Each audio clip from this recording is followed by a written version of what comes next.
Heill og sæll kæri hlustandi og vertu velkomin í hlaðvarpið með lífið í lúkunum. Í þessu hlaðvarpi þá fæ ég, Heilsu Erla, til mín einstaklinga úr ýmsum áttum sem hafa þekkingu á fjölbreyttum sviðum heilsu og einnig fólk sem hefur á einn eða annan hátt jákvæð áhrif á samferðafólk sitt. Markmiðið er að skapa rými fyrir einlægt og opið spjall til þess að kynnast sem fjölbreyttustum leiðum til þess að huga að heilsunni. Og það er svo dýrmætt að fá fleiri tól í okkar eigin verkfærakistu til þess að bera ábyrgð á okkar heilsu. En ég er virkilega þakklát fyrir ykkur hlustendur og mér þykir alveg hrikalega gaman þegar ég hitt einhverja hlustendur á förnum vegi. Þeir heilsa mér og segist vera að hlusta og deila því jafnvel hvaða áhrif einhver þáttur eða þættir hafa haft á líf þeirra. Þetta þykir mér svo ótrúlega vænt og þá er svona tilgangi mínum náð að vita að þessi þættir séu í alvörunni að hafa jákvæð áhrif á heilsu og líðan fólks. Þannig bara takk fyrir að gefa þér tíma til þess að hlusta og takk fyrir að gefa þér tíma til þess að huga að eigin heilsu. En á meðan ég er í þakklætis gírnum, þá langar mig að þakka samstarfsaðilunum mínum sem eru Spíran, Þín fegurð, Virkja og Heilsuhillan. Og þessi fyrirtæki hafa staðið þétt við bakið á mér og verið á hliðarlínunni í langan tíma og ég er þeim ótrúlega þakklát. En fyrir ykkur sem ekki þekki Spíruna þá held ég að sé nú ekki seinna vænna en að skreppa í Garðheima og kíkja á besta veitingastað landsins. Síðan er það Þín fegurð sem er snyrtistofa á annarri hæð í firðinum í Hafnarfirði. Þær taka rosalega vel á móti þér þar, skvísurnar. Síðan er það Virkja sem er markþjálfa skóli og við komum nú örlítið inn á í þessum þætti. Og svo síðast en ekki síst er það Heilsuhillan og Heilsuhillan er með alls konar vörur sem að geta bætt heilsun okkar, allt vörur sem að ég nota sjálf og í þessum mánuði þá er það Nutrileng sem að er samstarfsvaran eða vara mánaðarins, ég segja svo. Og Nutrileng er eitthvað sem ég hef verið að taka inn alveg í rúmt ár núna og ég finn gífurlegan mun á liðunum, sérstaklega hnjánum. Það eru líka til svona Nutrileng gel til þess að bera á og ef þú hefur eitthvað verið að glíma við einhver eymsli í liðum eða einhverja liðverki þá mæli ég með að prófa þetta. En þá er það bara þáttur dagsins og ég fékk til mín hana Þórunni Evu sem er mögnuð stelpukona. Hún var kosin framúrskarandi ungur Íslendingur árið 2021 og fékk verðlaun frá forseta Íslands. Hún er stofnandi Mia Magic og ef þið vitið ekki hvað þetta er, hafa ekki heyrt þetta, þá er komin tími til að kynna ykkur það og kíkja bara á miamagic.is eða á miamagic.is á Instagram líka. Og hún er búin að gera svo margt fallegt og hjálpa langveikum börnum og fjölskyldum þeirra. Og ég ætla nú ekkert að hafa kynningunum mikið lengri en leyfa henni Þórunni Evu að kynna sig sjálfa. Gjörið þið svo vel.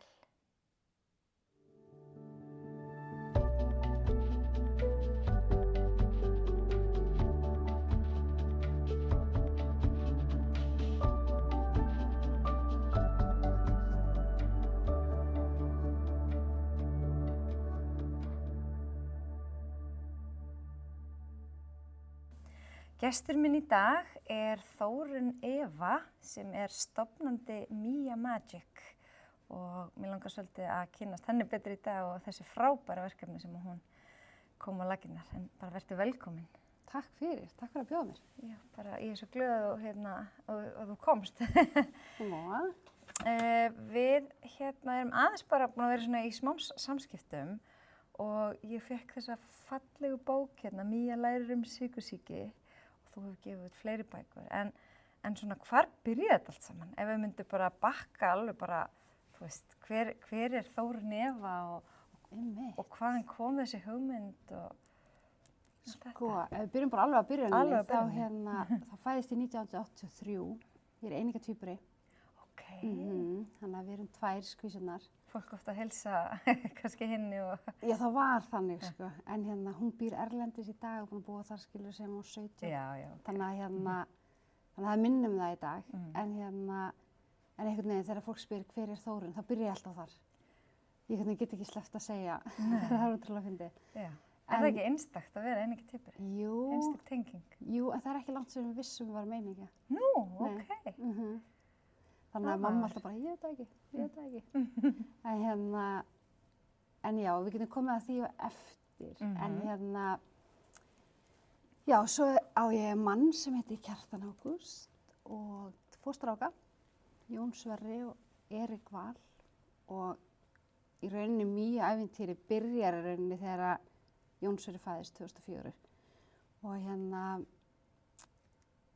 þó að það í rauninni fari ekki í gang fyrir 2019, en þá er upphafið strákanir. Þannig að já, þetta er bara svona í grófum dráttum, bý í Hafnarfirði. Þannig að... Bara svona hefðbundin íslensk æska eða? Nei, alls ekki. Nei, ég fæðist hérna í bænum. Flytt svo norður á Akureyri og er þar fyrstu ári mín. Svo komum við suður aftur og erum í Kópavoginum. Og svo er það Bandaríkin, svo er það Laugavatn, svo er það Indónesía. Vá.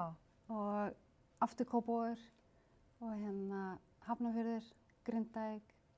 Þannig að það er svona út um allt. Og hvers vegna voru að flytja svona mikið?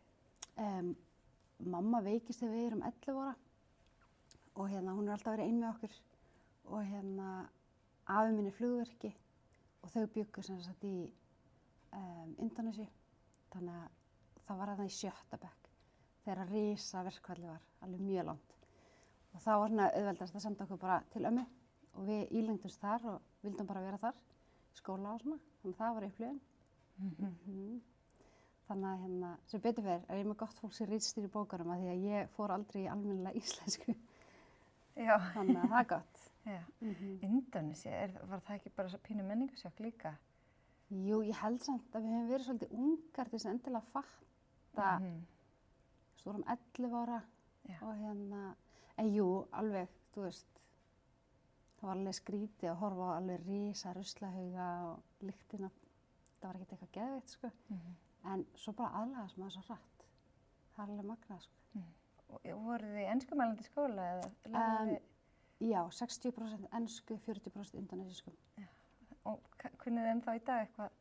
Ég skil alveg, þú veist, maður horfir á fréttir og eitthvað svona, þú veist, þá heyrir maður svona. En nei, ég myndi ekki segja að ég tala hann í dag, sko. Get sagt svona, ég heiti Þórunn og eitthvað svona, en annars nei.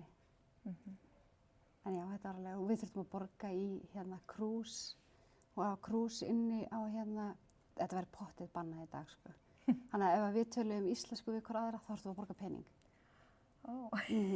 Og ef að krakkarnir, þú veist, ef það var sem sagt ensku tími eða eitthvað og hinni krakkarnir töluðu indónesísku, þá þurftu þau að borga pening. Það var bara, þetta var brútal, sko. Já, og var þessi sjóður nýttur eitthvað fyrir ykkur? Ég veit það ekki. Ég var ekki bara fyrir djami. Nei, ég veit það ekki. Ég komst aldrei að því. Við varum til hugsa um daginn, hvað ætlum við að hafa orðið allar þessar peninga? En amma bað okkur vinsamlegast að vera ekki mikið að tala íslensku. Þetta var dýrt. Þetta var alveg frekar dýrt. Og allt ment á síðu sjoppunni. Og alltaf að skrifa ömmu. Ok, vá. Þannig að þú ert heimshornar flakkari. Þarna, finnst þér að þá hafa verið eitthvað svona pínu rótleysi eða fannst það alltaf eitthvað svona? Nei, ég upplýði það aldrei. Það var meira bara svona, í orkinu allum hinum hafa ekki fengið að upplýða þetta allt. Já, en það sem. Þú verið fastur bara í skóla, 1. bekk til 10. bekk og við fengum að vera út um allt. Hvað heiðislegt. Byggum á svona hacienda-farm þegar við vorum í Bandaríkjunum. Mamma fór út sem au pair, tók okkur með. Vá. Þannig að já, byggum þar fyrst og svo vorum við hjá fjölskyldu, hann var lögreglumaður og það var ótrúlega fyndið að upplifa chaosið þegar kom þrumureldingar og trén fóru að falla og við vorum bara förum út og þá voru allir bara allir inn.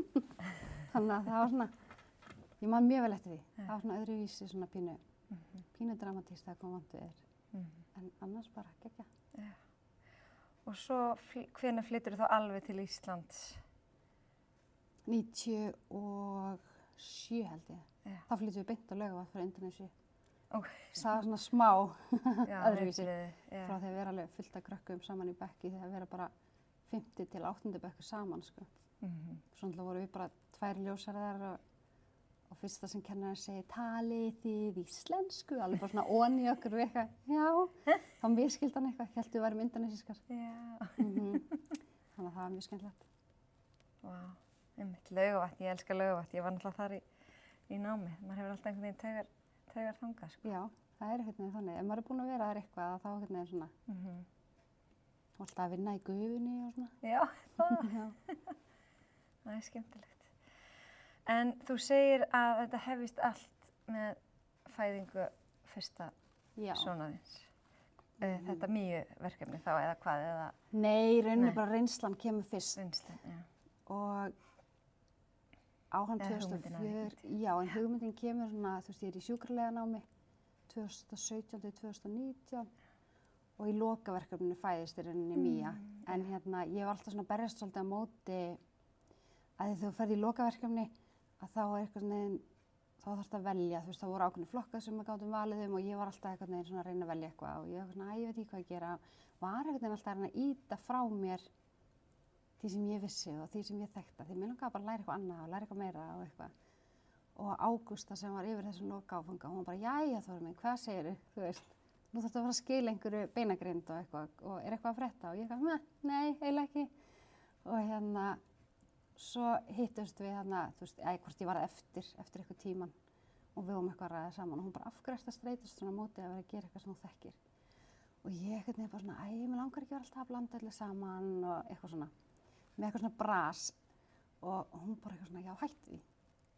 Bara hvað langar þig að skrifa hvað gætirðu skrifað og við fyrir eitthvað að ræða það og þá sagði ég við hana sem sagt þetta, þú veist, mér langaði ótrúlega mikið að þú veist, það sem ég hefði áhuga á kannski að koma frá mér, þú veist, til annara, væri það að hvað væri mikill munur á eldri stráknum okkar eftir hann fekk lyfjaöflun. Og þá ekki bara líkamlegur ávinningur, heldur líka þessi andlegi og hvernig það breytti líka bara svona heimilismunstrinu. Af því að hann var svo svakalega slæmur á kvíða og við öll og hann náði sér einhvern veginn aldrei af neinum veikindum af því að þú veist, kvíðinn bara einhvern veginn svona bara, hann var fastur einhvern veginn í honum, hann var alltaf hræddur, þar er núna á spítalanum, þar er núna, verðum við núna og allt þetta. Og hann var alltaf smeykur og fyttur að fara því að þú veist, þá var það svo erfitt að setja upp æðileggi og þau sprungu bara í hverju gjöf og við vorum kannski bara, þú veist, 1,5 sólarhring í gjöf sem er bara dagurinn. Það var bara alltaf að springa eða þá, þú veist, það er stingan, þú veist, oft.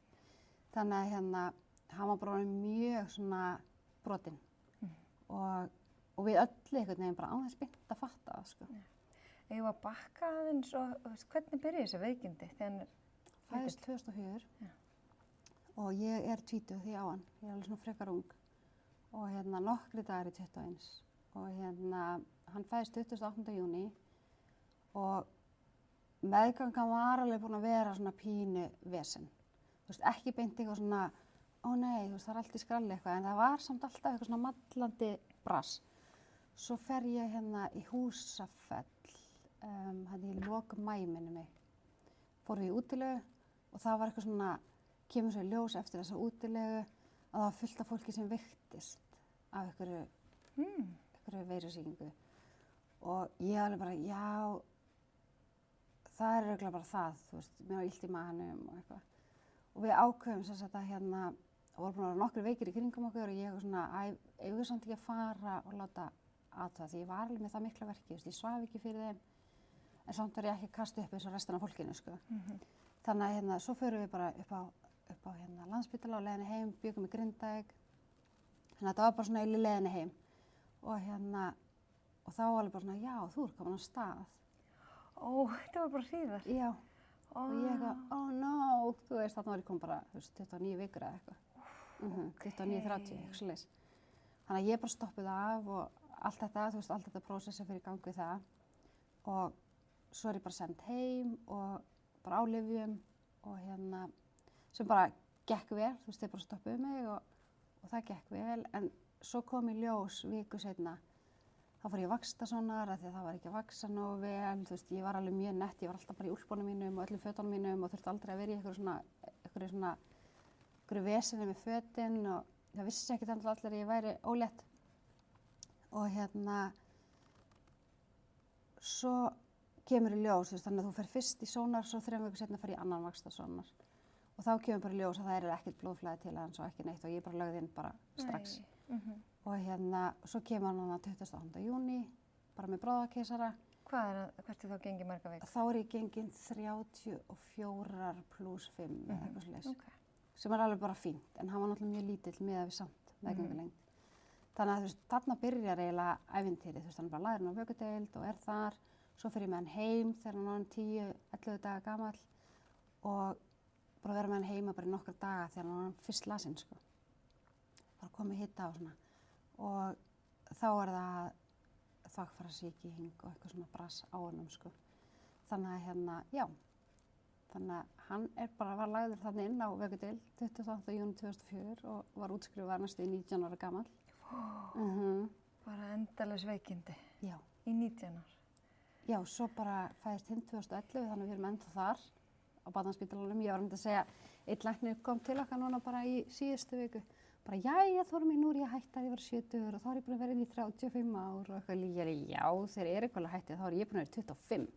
Og hann bara eitthvað, já, auðvitað. Þannig að þetta er eitthvað neginn svona, maður er búin að alast bara upp með læknanum, skilur við. Og það sem lagði Jónsson inn í fyrsta skipti þegar hann var lítill, hann 2004. Ég fór eitthvað að skoða alls konar að þegar við erum búin að vera í svolítið brasi með hann og ég var að lesa eiginlega bara öll gögnina hans og ég er búin að senda erlendis og það er búið að vera svona, já, bara svona pakki í kringum hann. Og þá sé ég í fyrstu innlagnarnótinni deildarlækni sem leggur hann inn sem er sérfræðingurinn okkar í dag. Þú veist, hann er búin að fara erlendis og hann er búin að gera allt og menn ég er ennþá bara hérna í þessu. Og hann kominn aftur. Já. En fenguð þið að vita einhvern tímann hvað var að valda öllum þessum veikindum? 2017. Einmitt. 13 árum eftir, já. Og við erum ekki ennþá komið með alveg almennilega greiningu á hann en eldri, sko. Ok. Þannig að já, það er alveg búið að vera svolítið svona, búið að tala við fullt af löndum og Karolinska afþakkaði okkur fyrir nokkrum árum síðan. Þá var komið bara plan og eina sem átti eftir að gera var að panta flugið þegar þeir bakk út úr því, sko, tristu sér ekki í þetta. Og það er svolítið svona, þá ákvaði ég svolítið bara svona fyrir mína andlegu heilsu. Þá var ég búin að brotna nokkur sinnum, alveg big time og er bara fast núna á kvíðalyfjum í dag. Og þá ákvaði ég bara svolítið svona, ok, nú tek ég bara pásu, ég get ekki farið svona með sjálfa mig, sko, heldur. Hvað þýðir það, taka pásu? Bara pásu í því að berjast fyrir að hann fá okkur greiningu. Og tala við, þú veist, bara alla, þú veist, við erum með bara geggja að lækna og allt það, en þetta var bara einhvern veginn orðið þannig, þú veist, að, já, maður var bara heldtekinn af því að reyna að finna hvað var að. Og ég er alveg ennþá þar í dag, þú veist, hann allt og mörgum lyfjum og en samt, þú veist, að því að hann er í svona frekar góðu jafnvægi núna, þó svo að sé alltaf einhverja sýkingar og alltaf eitthvað að brasa, að þá er það samt svona, þú veist, hann er að vera 22 og mér finnst þetta líka bara svolítið svona, ég er svona pínu að bíða eftir að hann komi til mín núna. Þú veist, það er ekki á mína ábyrgð að vera kannski endilega eitthvað að ýta við þessu, sko. Þannig að ég er svona pínu að bíða eftir honum kannski núna. Og ég las einhvers staðar að þetta hét, nú man ég ekki hvað það var.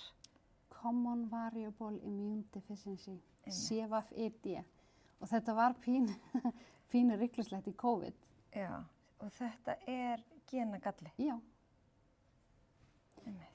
Common Variable Immune Deficiency, hann er oftast ekki genatengdur. Ok. En svo kemur það þannig ljós, þú veist, ég á strákana með sitt hvora manninum og það bara meika ekkert sens.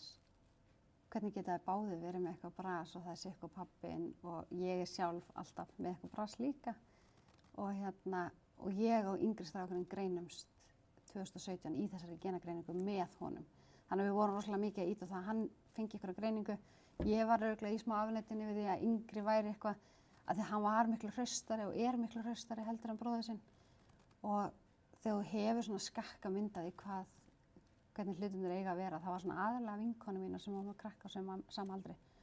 Bara svona, hann er alltaf lasinn, ég er það samt, af því að hinn var alltaf lasinn. Þannig að en já, þetta er pakki. Og hvað hlýtur að taka andlega á þegar þú talaðir andlega heilsuna þína? Já, ég er bara búin að fara í margar hringi, en það var þarna 2019 eða 2020, þá fór ég bara algjörlega. Það var bara, þá ekkert bara svona... Bara krass? Já, þú veist, það er alltaf að tala burnout og þetta var bara eitthvað next level, sko. Þú veist, ég bara funkeraði ekki. Svo fór ég á vitlaus kvíðalyf og þá svona í fyrsta skipti þá var ég bara svona, já, nú skil ég af hverju fólk tekur þá leiða fyrir sjálfsvíg. Af því að þetta var þetta var mjög sérstök upplifun, þú veist, og ég var svo lengi að fatta þetta. Þetta tók alveg svona 2-3 daga að fatta að ég var bara þarna. Og þetta var svona, maðurinn minn hann hringir á geðdeildina, hann hringir á bráðamóttökuna, hann hringir út allt og það er allir bara, sorry, það er kvöld og ég var bara, þú verður að hringja einhvern. Og þetta endaði þannig, þú veist, við fórum til vina hjá okkar og hann hendi mig bara þangað, það var svona bara það að fara í annað umhverfi, ekki bara heima. Og en já, þú veist, þá fékk ég svona, í fyrsta skipti fékk ég bara svona, já, nú skil ég þessa uppgjöf. En þetta var bara röng lyf, sko. Af því ég hef aldrei hugsað þannig. En svo fékk ég bara rétt lyf og svona og þetta er bara allt annað í dag, skilurðu, og ég hef aldrei fundið þetta. En samt einhvern veginn bara svona að vera komin á þann stað einhvern veginn bara út af álagi, engu öðru. Bara út af því að berjast við kerfið og berjast við þetta og berjast við hitt. Mörg ár. Já. Þannig að þannig tók ég svona pínu ákvörðun þegar að koma svo frá Karolinska einhvern veginn. Bara, já, við treystum okkur ekki í þetta og það er bara svona einhvern veginn frá Karolinska, þá var maður eitthvað svona, dammit, bara nú stoppa ég. Nú er kominn tími þess að stoppa í einhvern tíma. Og ég er bara ennþá þar.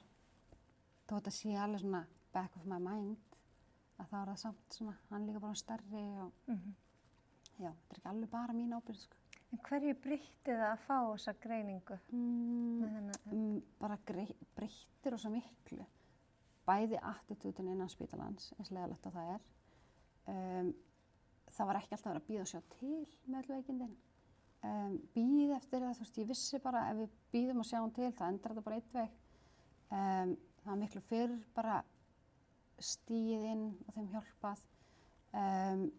Og svo líka bara, það var eins og þessi eldri lentu svolítið í og það er held ég ástæðan fyrir því, þú veist, það er ekkert læknisfræðilegt, það er bara mín tilfinning. Af því að það var alltaf verið að stoppa lyfjagjafir, mótefnin, og sjá til. Og gefa nokkra mánuði og sjá til, af því að á þessum tíma fyrir 20 ára síðan, þú veist, þá var enginn að greinast með ónæmiskalla. Þannig að nema það bara sér allra alvarlegustu.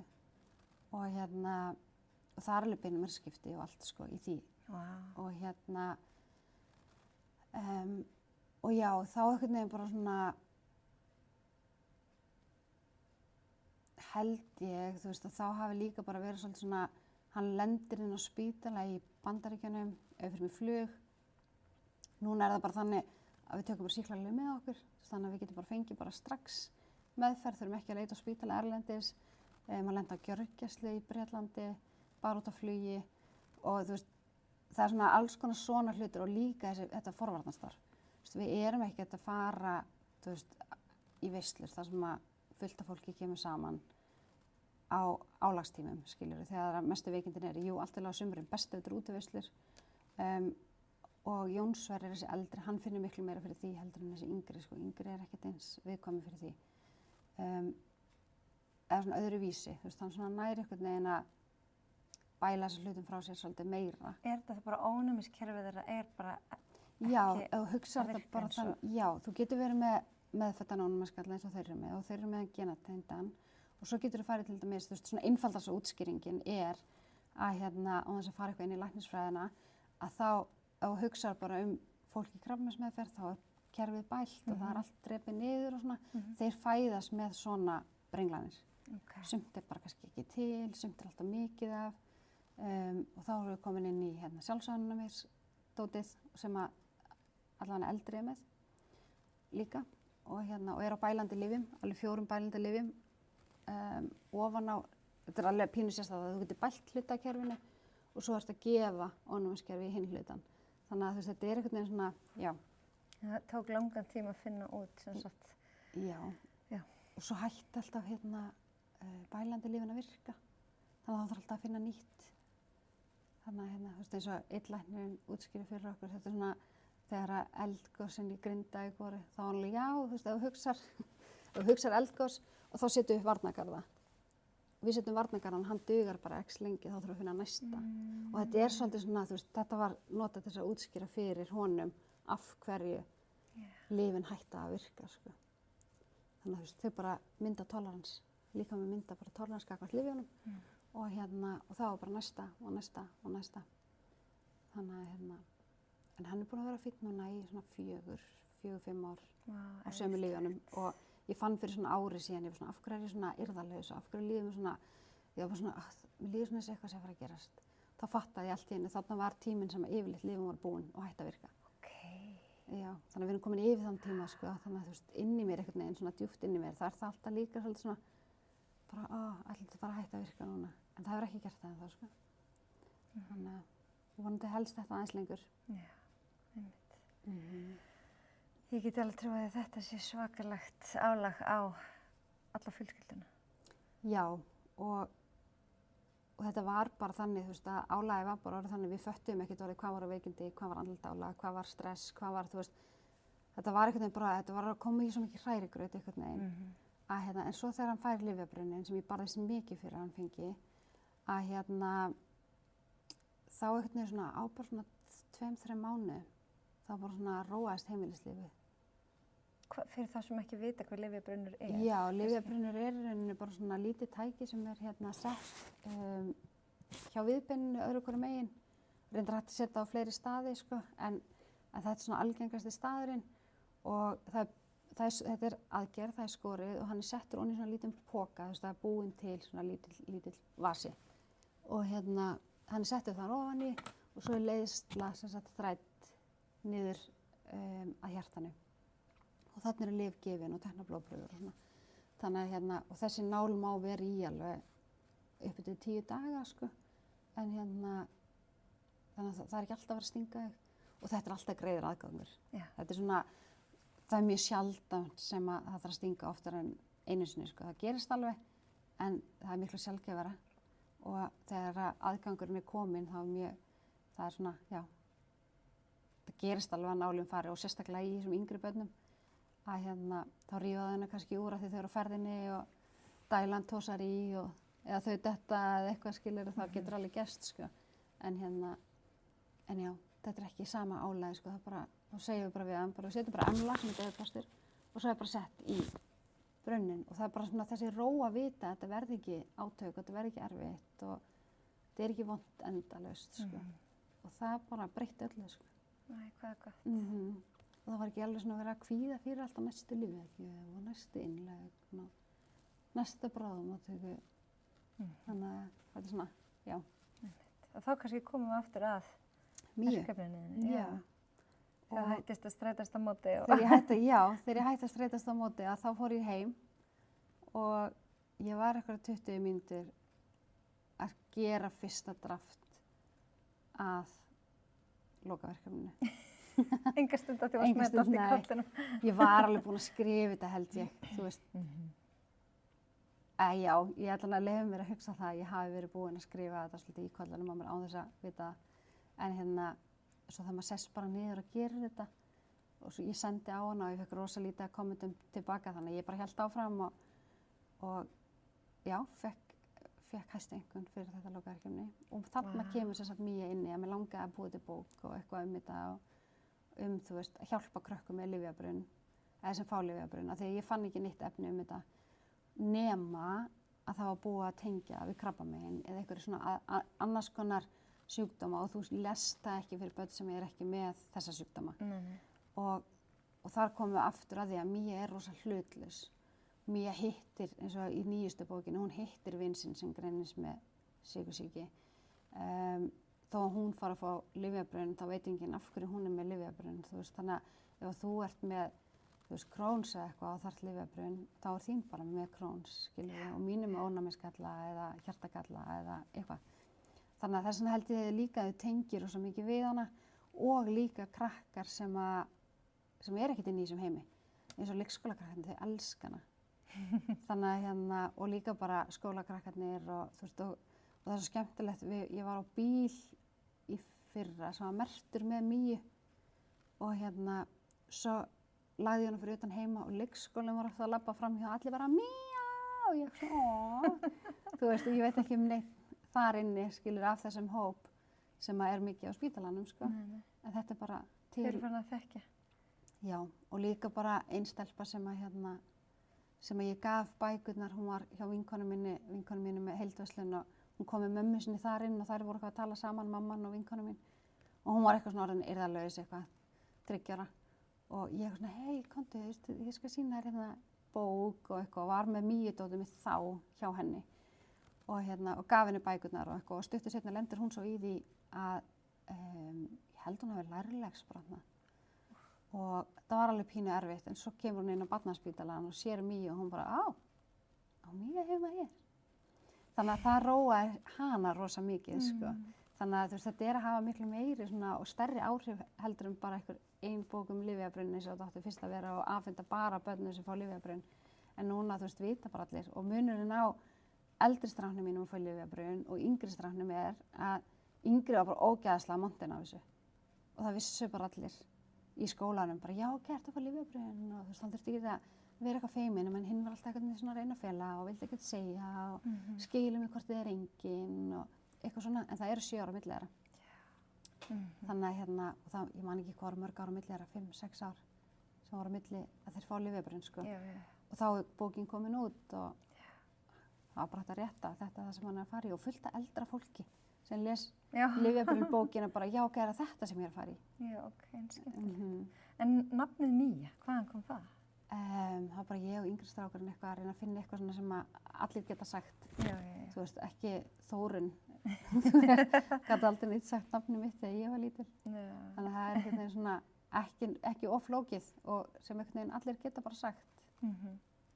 En svo er þetta búið að vinda meir upp á sig. Þú ert með alls konar fallegt, Míubox og Míuverðlaun og viltu segja eitthvað frá því líka? Já, Míuboxin er þannig að við gefum, upphafið er í rauninni bara ein stelpa sem lá inn á spítalanum í COVID og hún búin að liggja inn í heilt ár, var að berjast við krabbamein og þú búin að sigra þann part í dag, en ég þekkti til hennar bara í gegnum bróður hennar, litla bróður hennar, af því að hann er með ónæmisgalla og hann þurfti að fara í beinmergsskipti og þetta var alveg svona pínu mikið hjá þeim og svo gerist þetta, hún greinist með krabbamein og hún var svona úlingsstelpa, 15-16 þegar þetta var.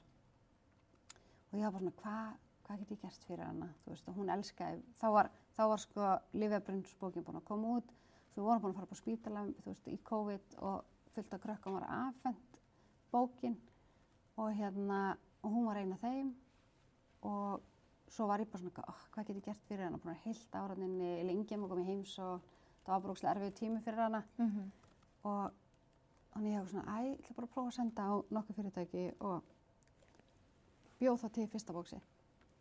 Það var bara svona íni tæni með það sem við erum að gera núna, sko. Og það sló bara í gegn og allir bara, get ég líka fengið svona? Ég eitthvað, ég veit það ekki. Og svo fór það bara í ganga að við fórum að gera þetta og svo, þetta var í október og í desember afhentum við fyrsta foreldrabóksi. Af því að mér finnst, sko, foreldrar og systkini, þau gleymast rosalega mikið í þessu. Og líka, það er svo rosalega mikið að langveikum börnum að núti sem fara aldrei á spítalann. Og þetta er rosalega mikið, samfélagið miðar rosalega mikið að því að safna fyrir börnum, safna fyrir fjölskyldum, gefa börnum sem eru á spítalanum. Og mér finnst einhvern veginn, mér fannst bara fyrir mín börn, mér fannst það svo ósanngjarnt. Og auðvitað, þú veist, kom það kannski líka inn í, þú veist, að þegar maður eignast langveik börn, þú veist, þá er þetta ákveðið sorgarferli. Þú veist, að syrgja alls konar hluti svona sem að þú hélst þú geti gert, hélst að þið myndi geta gert og hvað þá eignast fötluð börn. og fötluðu börnin eru kannski ekki rosa mikið inn á spítalanum. En við sem foreldrar, við erum öll að gangi í gegnum það sama. Þetta er alltaf sömu tilfinningarnar, þú sitt fastur inn á spítala og fastur heima. Þetta er nákvæmlega sama fangelsið sem þú ert í, sko. Og að einhverju hluta þá er erfiðar að vera svona heima, að enginn einhvern veginn veit af þér, heldur en versus það að vera kannski á spítalanum. Það vita allir, æ, greið, þau eru inn á spítala. Já, það er ógeðslega erfitt, en það er líka bara ógeðslega erfitt að vera heima og það veit enginn á þér og hvað þú ert að gangi í gegnum. Þannig að, þú veist, og með þessu fannst mér, þú veist, að gefa boxin, þá ertu líka bara svolítið svona, sé þig, ég veit hvort það gangi í gegnum, því þetta er alveg jafn mikið skilu á börnum sem er alltaf að koma inn út á spítalanum, að þau fá rosalega mikið. Fyrirtækin eru rosalega mikið að gefa inn á spítalana og svona, og hinn börnin bara gleymast. Þannig að og þær fjölskyldur gleymast rosalega mikið. Og þær eru ekkert að gangi í gegnum eitthvað minna, sko. Og mýjuboxin eru sérsniðin bara hverjum einum? Já, ég hef haft það þannig. Svo er heilsan mín bara búin að vera pínu brans núna á þessu ári og núna í fyrsta skipti, Mía er 5 ára í ár og kennitalan, bókin fyrsta kemur 2020, þannig að hún er eiginlega 6 ára. Já. En kennitalan, ég ákvað að halda mig bara við hana til þess að flækja þetta ekkert of mikið. Og þannig að við urðum 5 ára í febrúar og ég ákvað svolítið að prófa að breyta mýjuboxunum núna af því að þá get ég klínt í á við mammali og breyti á næsta ári. En ég ætla að hafa viðburð núna 30. maí og í staði þess að það voru komin ykkur svona, ég var búin að auglýsa opið fyrir, að því ég opna bara annars slagið fyrir umsóknir á heimasíðun okkar, bæði fyrir foreldraboxin og barnaboxin. Já, þannig að fólk getur sótt um. Fólk getur sótt um og það reyndar lokað núna að ég er búin að útluta fyrir þetta ár og ég útlutaði þeim sem átti inn í umsókn hjá foreldranum og svo pikkaði ég út nokkrar mömmur sem að ég vissi af, sem að var búin að segja mig frá og til þess að flækja þetta ekki of mikið að því að þetta verða 13 eða 14 box núna og við ætlum að vera með svona hjá Gerðu í InShape í Garðabænum. Það verður svona krúttlegur lítill viðburður, þú veist, það verður svona, þú veist, við lokuðum í Yoga Nidra og það verður svona, já, það verður bara pínu svona 2 tíma kósí fyrir foreldrana og í ár er þetta svolítið svona mömmutengt og það er bara líka þegar maður er svolítið að prófa þetta og þá verða öll mýjuboxin eins nema gjafabréfin á hótelin og veitingastað og það mixast. Og ég get alls ekki valið, þannig ég ætla bara svona, fólk tekur bara sína tösku og það er bara random hvað það fær. En þá er það svona aðeins auðveldara núna fyrir þessi box að geta sendt bara, herðu mig vantar bara 14-15 stykki af þessu, vil ég vera með og þó að sé alveg líka, þú veist, einfaldara ofta að fá bara 1 og 2, en þá að því ég er rosa mikið eini í þessu. Ert þú þá að sækja með þess að styrkja alla? Já, reyndar er ég núna með 2 aðra mömmur með mér í þessu, þannig að við erum svona, já, allar í þessu, hún er með þessi sambönd og ég með hinn samböndin og eitthvað svona. Þannig að en já, þannig í fyrsta skipti núna ætlum við að hafa viðburð þar sem þetta er svolítið bara svona miðað að þeim. Og eru fyrirtæki, þú veist, bara duglega að segja já? Já, það er alltaf sömu fyrirtækin, sko, en ég er svo ótrúlega þakklátt fyrir þau samt og þetta er bara geggjað hvað margir vilja vera með, sko. Þannig að það er alltaf auðveldara að fá vörur heldur en pening. Það er bara þannig. En já. Já. En Mýjuverðlaunin? Mýjuverðlaunin, þá heiðrum við heilbrigðisstarfsfólk. Og svo fallegt. Já, og þetta var svolítið svona mín leið kannski líka til þess að koma með smá jákvæðni inn í heilbrigðiskerfið. Þegar þú ert með barn á spítala og ert kannski að díla við alls konar tilfinningar sem mamma og þú ert, eða pabbi eða aðstandandi, að við erum alltaf að fæta einhvern. Þú veist, við erum alltaf í svona fætmót, við þurfum að hann á þetta skilið eða hún á þetta skilið og við erum alltaf einhvern veginn svona, já, ekki kannski endilega við sjálf í þessum aðstæðum. Maður er ekkert rosa mikið heldur í aðstæðanum bara eitthvað svona vá, ég svo ána með þessi lækni eða hjúku, bara þetta er geggja höður. Þegar maður er ekki að hugsa það. Og svo ertu komin heim, búin að vera heima kannski í 12 tíma og maður bara svona, vá, hvernig fórum við að þessu án þeirra? Og það áttar maður sig á því einhvern veginn, bara svona, jú, maður er þakklátur og með maður er þar og maður er þakklátur fyrir þetta allt, en maður svona verður öðruvísi þakklátur þegar maður kemur heim. Og verandi í þessu núna, þú veist, í 22 ár, og sjá munin, þú veist, ég hef alltaf verið rosalega opin fyrir því að fá nema inn. Ég er bara svona strákar, þetta er bara partur af því að mennta fólki okkar og þú veist, auðvitað hlusta ég á það að þeir eru bara nei takk. En ég sagði, þú veist, ef þið vilja ekki að þeir sinni ykkur leyfum allan að fylgjast með. Og líka bara umræðinni sjúkdómana þeirra því þetta er alveg sjaldgæft. Og ég hef alveg unni markvisst að því að, þú veist, þeir átti sig á því að nemarnir eru alveg jafn mikilvægir, þú veist, að þetta er fólki sem á eftir að sinna okkur. Og mér fannst einhvern veginn, fólk er alltaf svo fljótt að fara í það, þú veist, þessi gerir þetta, þessi gerir hitt og það er endalaust að vera að dæma fólk og það er, þú veist, neikvæðin er svo svakalega ríkjandi. Og ég sá fyrir mig vettvang þar sem við gátum svolítið svona skila tilbaka þessu þakklæti einhvern veginn. Og krakkarnir mega, þú veist, skrifa okkur inn tilnefningum, þú veist, foreldrarnir, amma og afi, bara hver sem er og hann vinnur einhvers þar innan heilbrigðiskerfisins. Eða þá eins og Gló styrktafélag, þær eru fá rosa mikið tilnefningum þangað inn. Það er náttúrulega, þú veist, þeir eru sjúkraþjálfarar, iðjuþjálfarar og svo er Bítibúrskonan, þú veist, þetta er svona, þú veist, það hafa sjúkraflutningamenn út á landi, þú veist, það er svona fólk bara allsstaðar að, leikskólakennari á spítalanum, þetta er einhvern veginn bara svona, og við erum líka bara svolítið svona að þjappa fólkinu saman bara, einhvern veginn, við erum öll mikilvæg, þú veist, þetta myndi aldrei ganga upp nema við værum bara með fólki í öllum þessum stöðum, skilur við, þú veist, læknirinn er ekkert meira mikilvægur heldur en konan á leikstofunni, skilur við, eða konan sem gefur þér að borða, eða kemur inn og spyr þig hvernig þú hefur það, eða hvað það er, skilur við, það hafa allir sitt og okkur vantaði bara svolítið svona, eða mig vantaði, ég tala rosa mikið okkur eða við, að því ég er eiginlega tvíburi, þetta er svona, ég er að æfa mig að segja bara ég, en já, mig vantaði rosa mikið einhvern veginn að skila þessu tilbaka og einhvern veginn, það var engin gulrót fyrir heilbrigðisstarfsfólki, bara svona, ok, þú veist, af hverju er ég að vinna hérna? Þú veist, ég er sjálf verið að vinna á spítalanum sem sjúkraliði og þegar maður stundum, þú veist, mér var flykkt einu sinni til, þú veist, það var eldri maður, bara brjálaður og hann ýtti mig bara og ég datt á eitthvað borð og þá hugsaði ég bara svona, í alvöru, af hverju er ég að þessu? Þú veist, ég er með 2 börn heima, þú veist, ég enda á slysó, skilur, ég er bara svona, why? Og þá fór ég líka svolítið að hugsa þetta, þú veist.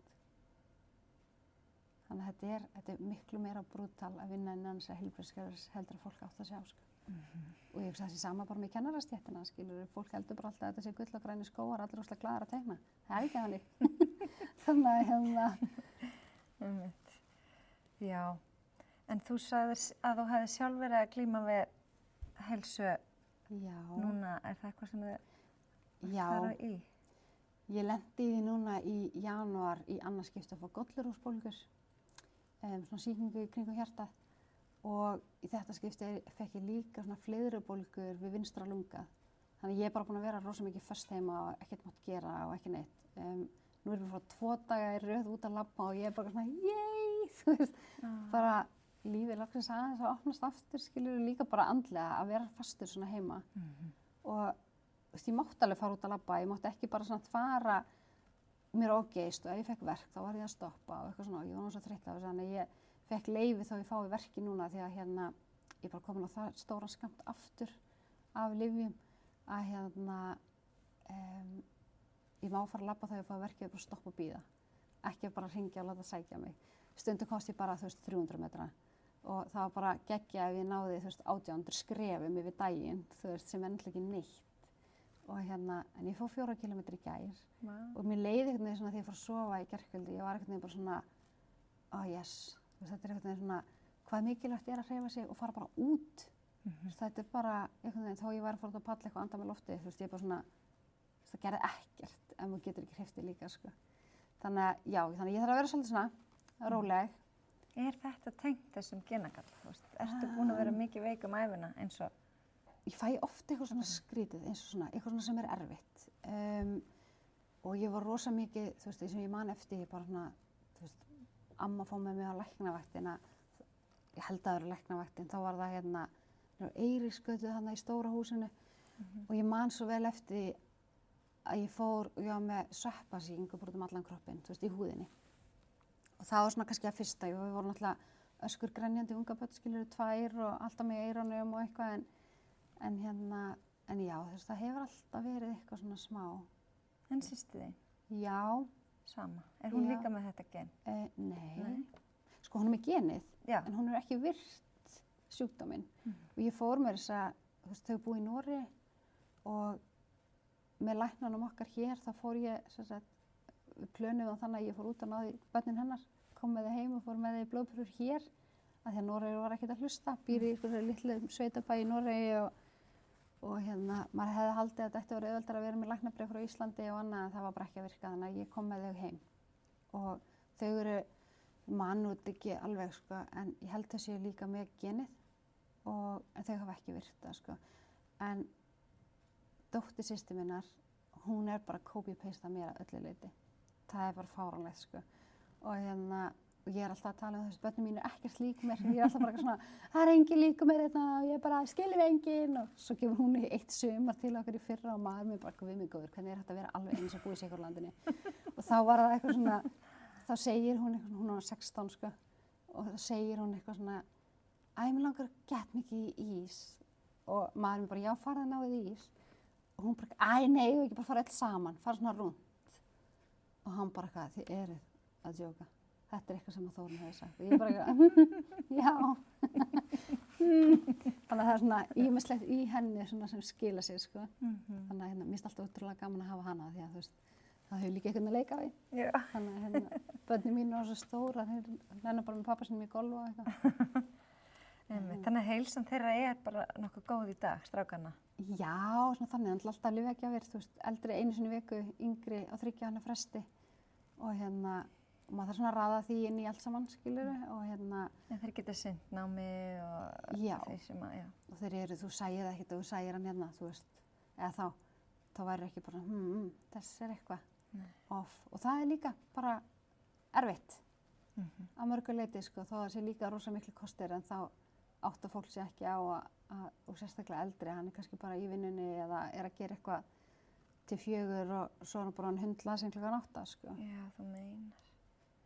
En eins og bara börn sem hafa gengið í gegnum svona, nú ert þú náttúrulega búin að kynnast mjög mörgum börnum svona, þú verður ekki hugarfarið þeirra allt öðruvísi? Jú, ef það er rétt haldið utan um þau. Það er líka rosalega auðvelt að detta í fórnarlambsgírinn. Auðvitað er þetta, þú veist, það má heldur ekki, hvernig ég orða þetta, þú veist, ég leyfi mér og strákunum alveg, bara svona, ok, tökum bara þetta korter, þetta er bara ömurlegt og þetta er hundleiðilegt, en svo þarftu bara að stoppa. Ég set stundum bara tíman í ganga sjálf á mig, sko, á símanum. Bara hættu þessu volaði eftir 15 mínútur, leiðu þér eftir 15 mínútur, svo bara, eða 10 mínútur eða 5 mínútur eða whatever, skilur, aldrei yfir 15 mínútur. Og og fara svo bara að gera eitthvað, þú veist, hlusta á sögu, farðu út, gerðu eitthvað, þú veist. Af því að það er svo auðvelt að detta niður í eitthvað, bara svona aumingja ég og aumingja þeir og alveg lífið ósanngjarnt, af hverju geta allir verið, þú veist, það er svo auðvelt. Þannig að, og líka bara að vera föst rosa mikið með þá bara heima og í okkar nær umhverfi og horfa á alla hina að gera allt. Auðvitað stundum val að gera það ekki, en þá er það líka bara þegar ég veit, ok, það er mótnæstu helgi, frekar hann komist í það. Eða þá bara svona, ertu vissulega langi að fara í þetta sleepover, þú veist, þú verður veikur eftir það. Og auðvitað stjórnaði ég því upp á ákveðnum aldri, en ég man bara svo vel eftir því þegar þessi eldri ákveðaði fyrsta skipti bara, já, auðvitað get ég farið í þetta sleepover, ég er ekkert veikur. Og þá var eitthvað að gerast höndum seinna og hann misti af því og hann var rosa sár. Og þá, þú veist, að þú verður líka að leyfa þeim bara svolítið að læra. Já, ég vildi ekkert að myndi missa þessu eftir 2 daga, sko. Ég var ógeðslega eigingjörn og og eitthvað, en þú veist, það er ekki mitt.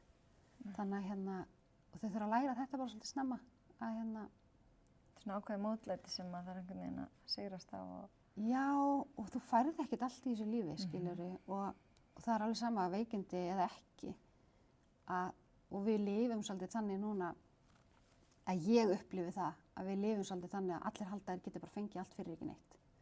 Og þú þarft ekki að leggja neitt á þig, bara akkur fær þessi þetta, akkur fær þessi þetta, þú veist, akkur fær ég það ekki, bara veistu hvað hann er að leggja á sig eða hún á bak við tjöldin, þú veist, maður þarf að vinna inn fyrir hlutunum, þú þarft að gera þetta ekstra til þess, en margir bara ætla samt til þess að þú fáir þessa hluti þrátt fyrir það, sko. Og það er bara með allt. Það er nefnilega þannig.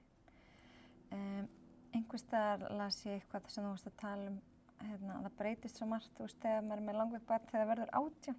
Já, Jesus. Já, það bara eins og þessi börn eigi bara einhverja milljónir á bankabók.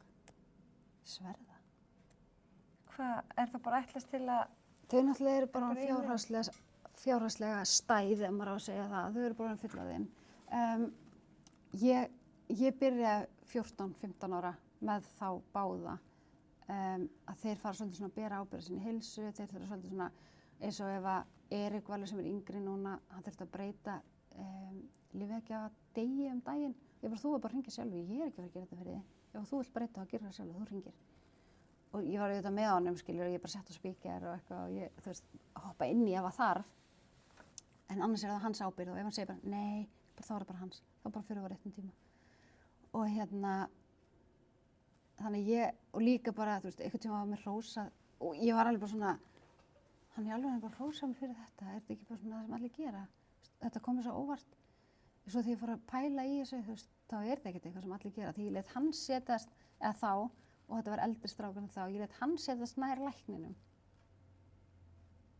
Og hann sagði, þetta gerist bara aldrei, foreldrarnir setjast alltaf nær okkur og svo er barnið bara eitthvað svona aukaatriði. Já, það. Og ég eitthvað, í alvöru? Og þá læt ég hann á undan og ég bara svona, þú spyrir mér bara, vilt að ég gríp inn í og eitthvað svona.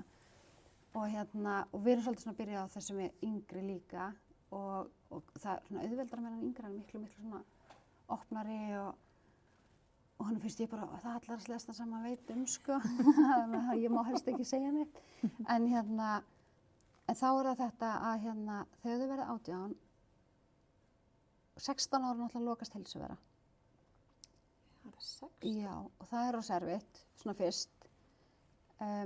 En ég ákvaða, í staðinn fyrir að vera að pirra mig mikið á þessu, þá notaði ég þetta bara svolítið svona sem, ok, við notum þessi 2 ári að læra á þetta, skilurðu, ef hann tekur ekki ábyrgð á þessu, hver á þá að gera það? Þannig að við einhvern veginn svona, að því að þeir eru á þannig stað að þeir geta það, það er fullt af fötluðum börnum þarna úti sem er aldrei að fara að gera þetta og þá er þetta ennþá erfiðara.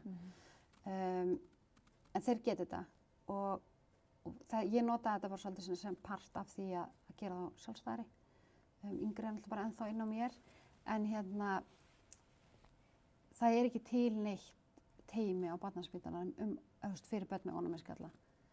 Er þetta þá svona fábörn? Já, og það er bara ekki grundvöllur fyrir því, þú veist, að halda út einhverju svona. Og en svo þegar þetta yfir í fullorðinsteymið, þá er teymið þar fyrir ónæmiskalla, eða svona, þetta er í rauninni fyrir ónæmiskalla og fyrir bara svona alls konar, það er fullt af fólki á þessum lyfjum sem er ekkert endilega með ónæmiskalla. Þannig að þau detta svolítið þar inn og þar er hugsað svakalega vel um þau. Og já, það kom mér eiginlega bara óvart hversu vel var hugsað um hann þar og er. Er það eftir 18? Það er eftir 18. En að því leytinu til, og það er betur hugsað um hann andlega. Surprise. En hann er búinn að fá fullt af tímum frítt hjá sálfræðing eftir að hann var 18. Aldrei neitt í boði, þú veist, jú, það er í boði barnaspítala sálfræðingarnir, þeir henda honum ekki. Og við reyndum, þannig að við erum bara að vera út í bæ, skilur, að borga það. Og það er eitt, af hverju er ekki sálfræðitími bara partur af heilbrigðiskerfinu þegar þú ert að gangi í gegnum svona hluti. Og bara almennt séð að þú getur, þú veist, burt séð frá því að þú sért með einhvers konar langveikindi eða hvað, þú veist, að þú eigi bara rétt á því að fara að geta að tala við eitthvað. En hvað þá þegar þú ert inn á spítalanum nánast í hverju einustu viku, að þetta er bara partur af því að koma í lyfjaugju og þá hittir einhvern til þess að tala við. Fyrir mér á það að vera þannig. Og það er svona, já, finnst mér ætti að vera. En svo er þessi fjárhagslega hlið. Hann var daginn bara gott dæmi, bara því að það er nýlegt. Hann bara eitthvað, mamma, býtu, af hverju að borga svona mikið í apótekinu núna? Ég já, nýtt greiðslutímabil. Og hann eitthvað, já, ég er alltaf að borga þarna, sko. Ég eitthvað, já, sko. Þannig ég enda á því, þú veist, að ég gati ekkert almennilega útskýrt fyrir honum, ég veit þetta bara. Ég veit bara að einu svona, og þú veist, þau eru alltaf að breytast og ég enda með því, ég bara fann þetta inn á sjúkratryggingum og senda honum, þannig að hann gæti lesið þetta.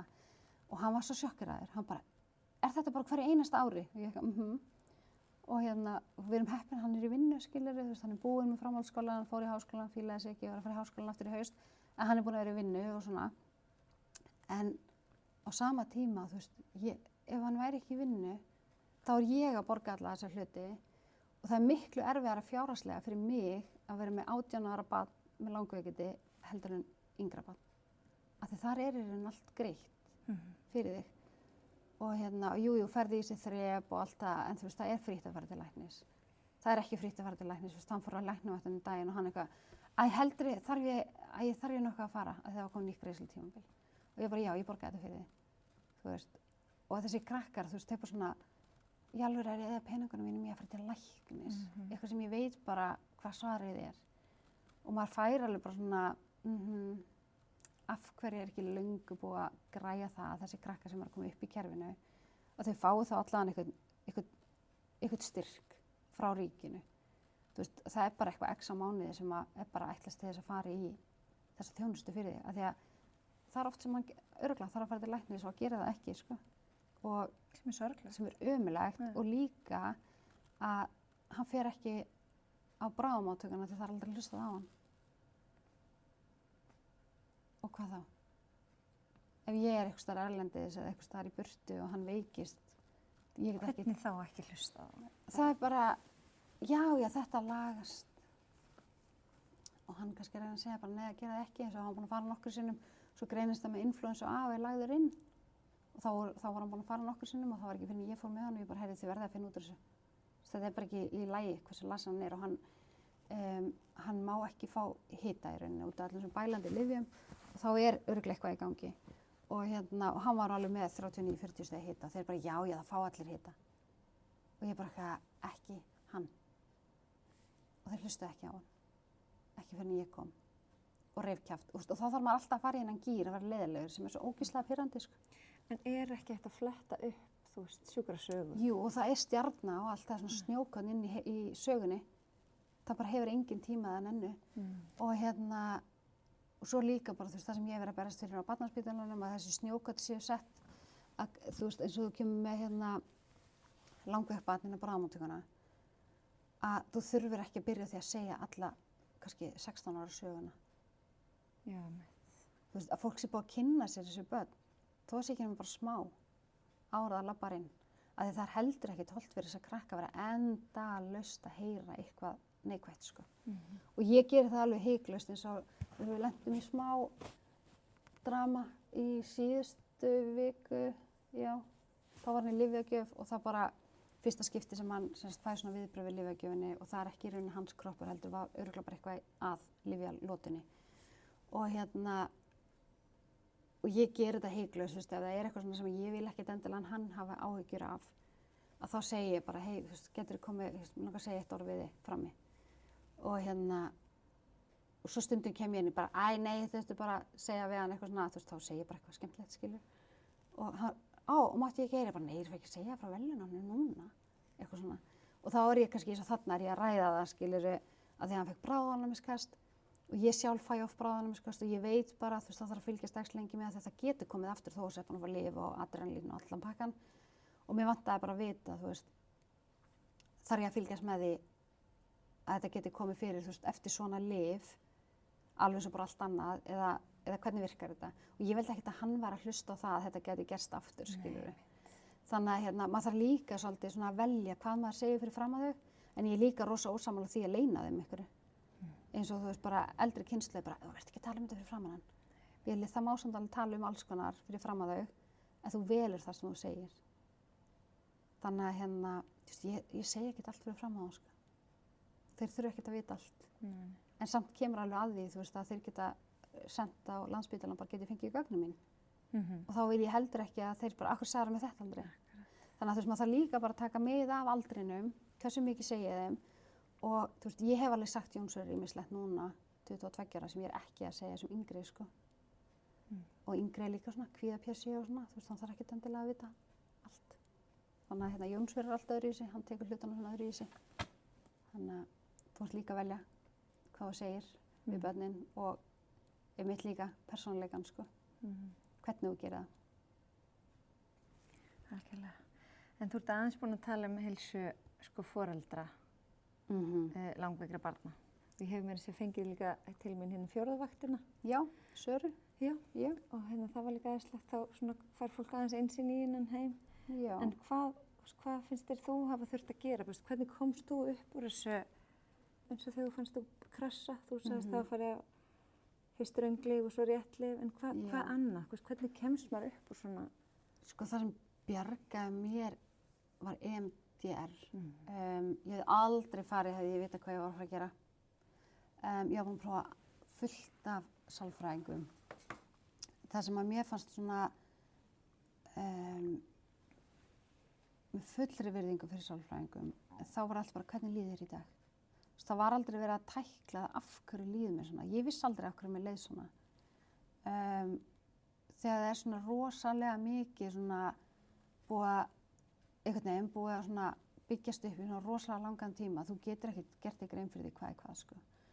Og það þarf ekkert endilega að vera eitthvað eitt. Og það pirraði mig oft rosa mikið að það var bara alltaf að vera að tala um daginn í dag einhvern veginn. Og reyna að finna eitthvað svona áfall sem gerðist kannski bara í síðustu viku eða, ég veit það ekki, ég tengdi einhvern veginn aldrei við þessa bara svona típisku sálfræðinga. En svo hafa strákarnir mínu báðir verið hjá sálfræðing og það er einhvern veginn bara svona allt öðruvísi því þá var maður að tækla eitthvað svona ákveðin mál. Og þá gengur það mjög hratt og örugglega fyrir sig.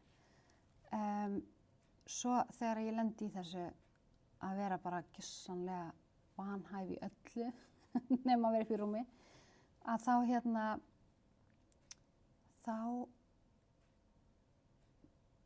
það var bara eitthvað sem pantaði, ég held að það var tengdamamma eða eitthvað.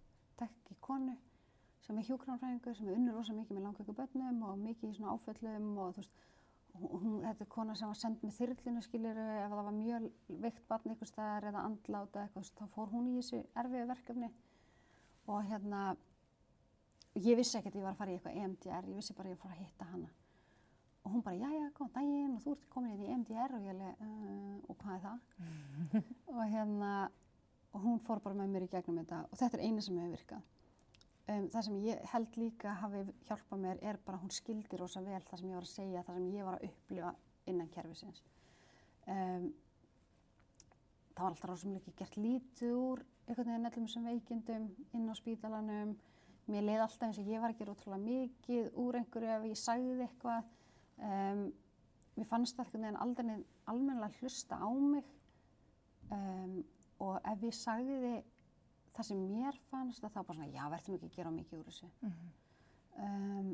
Eins og þegar að ég var búin að vera að berjast í að fá lyfjabrunn, þá var einn læknir bara, já, við skulum ekki gera hann veikara en hann er.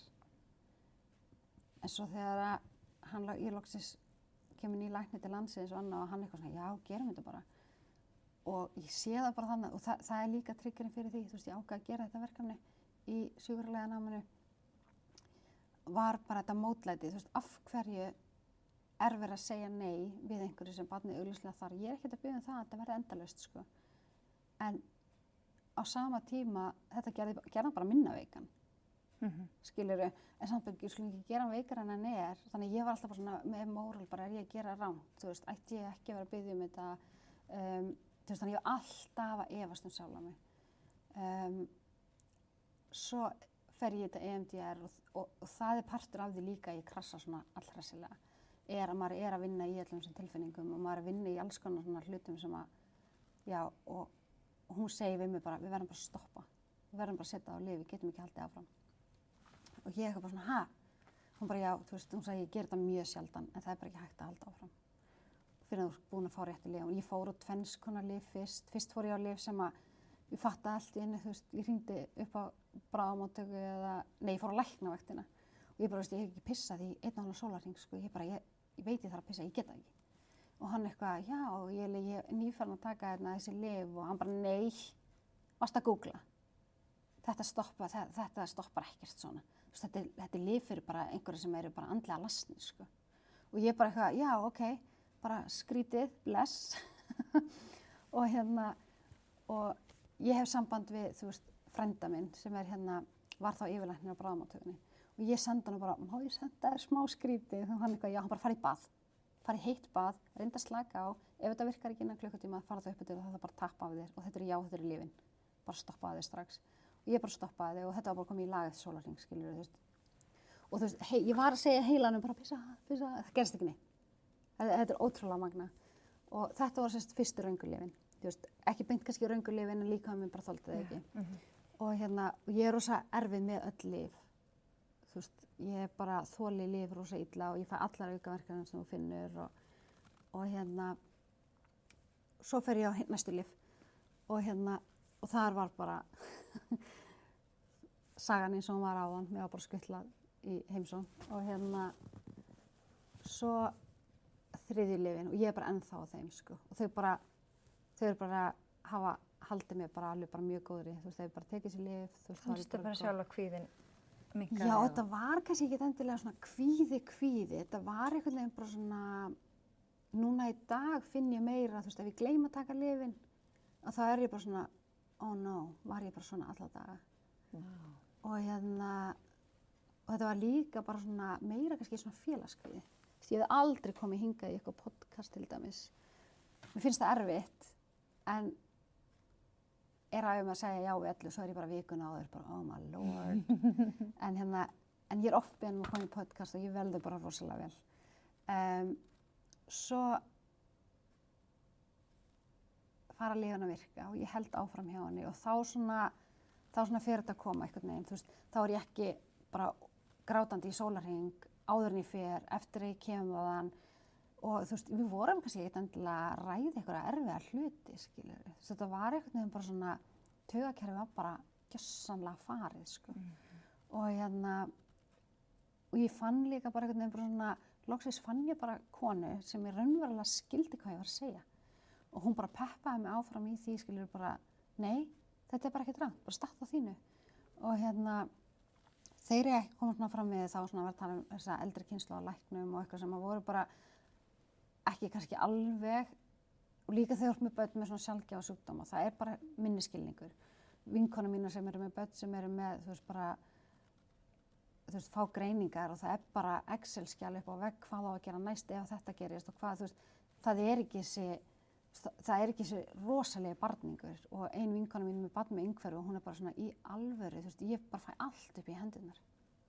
Hún bara, þú veist, hún sagði eins og einhvern tímann á okkur skilafundi, get ég millifært af mínum reikningi þar sem ég fæ að því ég get verið í fullri vinnu og ég er samt að fá alls konar greiðslur með honum yfir á vinkona mína sem fær ekki neitt sem getur ekki unnið vegna barnanna sína. Og þeir bara eitthvað, nei, hún eitthvað, ég veit það en ég er bara svona að reyna að gera ykkur grein fyrir því hvað þetta er galið dæmi, sko. Og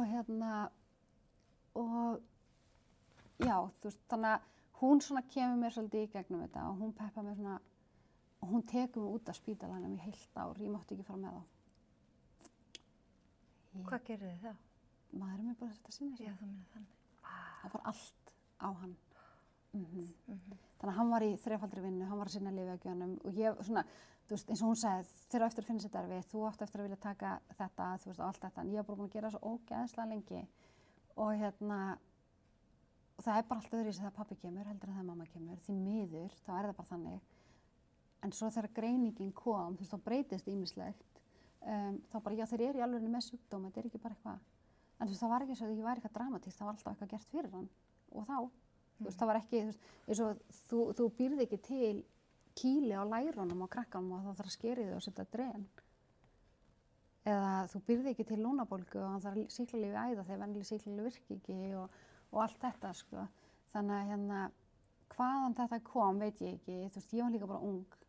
Ég var 20 þegar ég átti hann og ég fekk bara strax, og maður er líka bara alinn þannig upp, þú bara hlustar á læknirinn, þú hlustar á þá sem eru eldri, þú veist, þú ert ekki að segja eitthvað annað, en í dag þá er ég bara eitthvað svona, jú, ég má það bara, þú veist, ég má alveg segja hvað mér finnst, á þess að einhver fara að segja eitthvað eða að ég sé leiðileg eða frek eða eitthvað sem ég oft fengi á mig.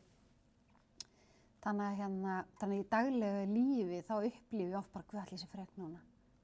Ég er það ekkert. Ég er bara mjög líbó, þú veist. Þannig og örugglega oft kurteisari heldur en ég þarf að vera, sko.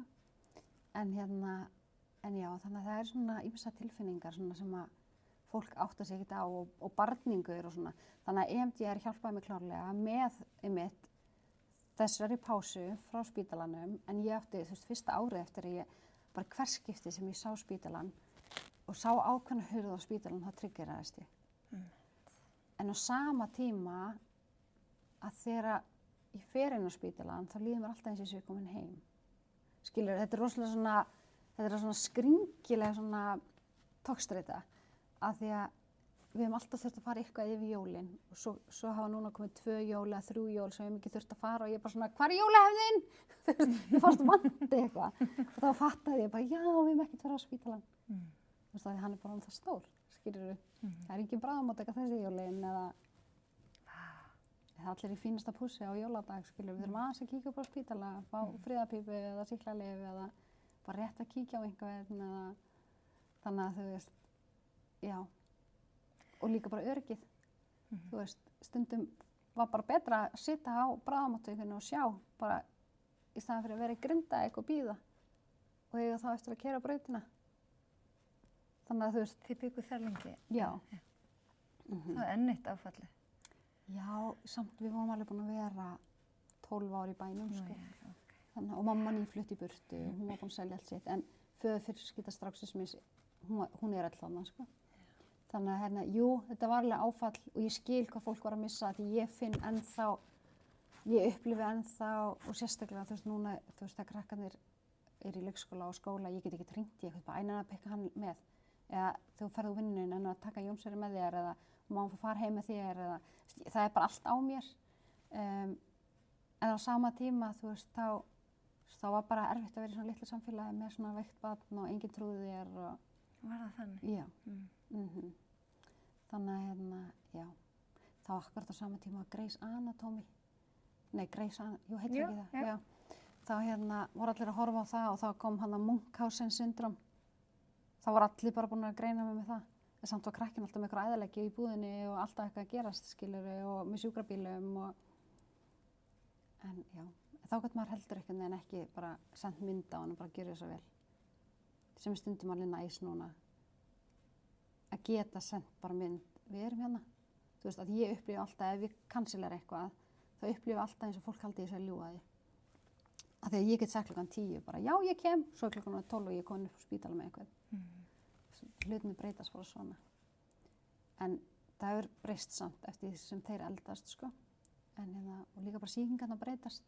Þess að núna er yngri á kynþroskaskeiðinu og þá er maður alltaf á tánum hvað af þessu kynþroskeiðin, hvað af þessu er að það er eitthvað að. Þannig að maður er að læra aftur inn á kroppana þeirra einhvern veginn.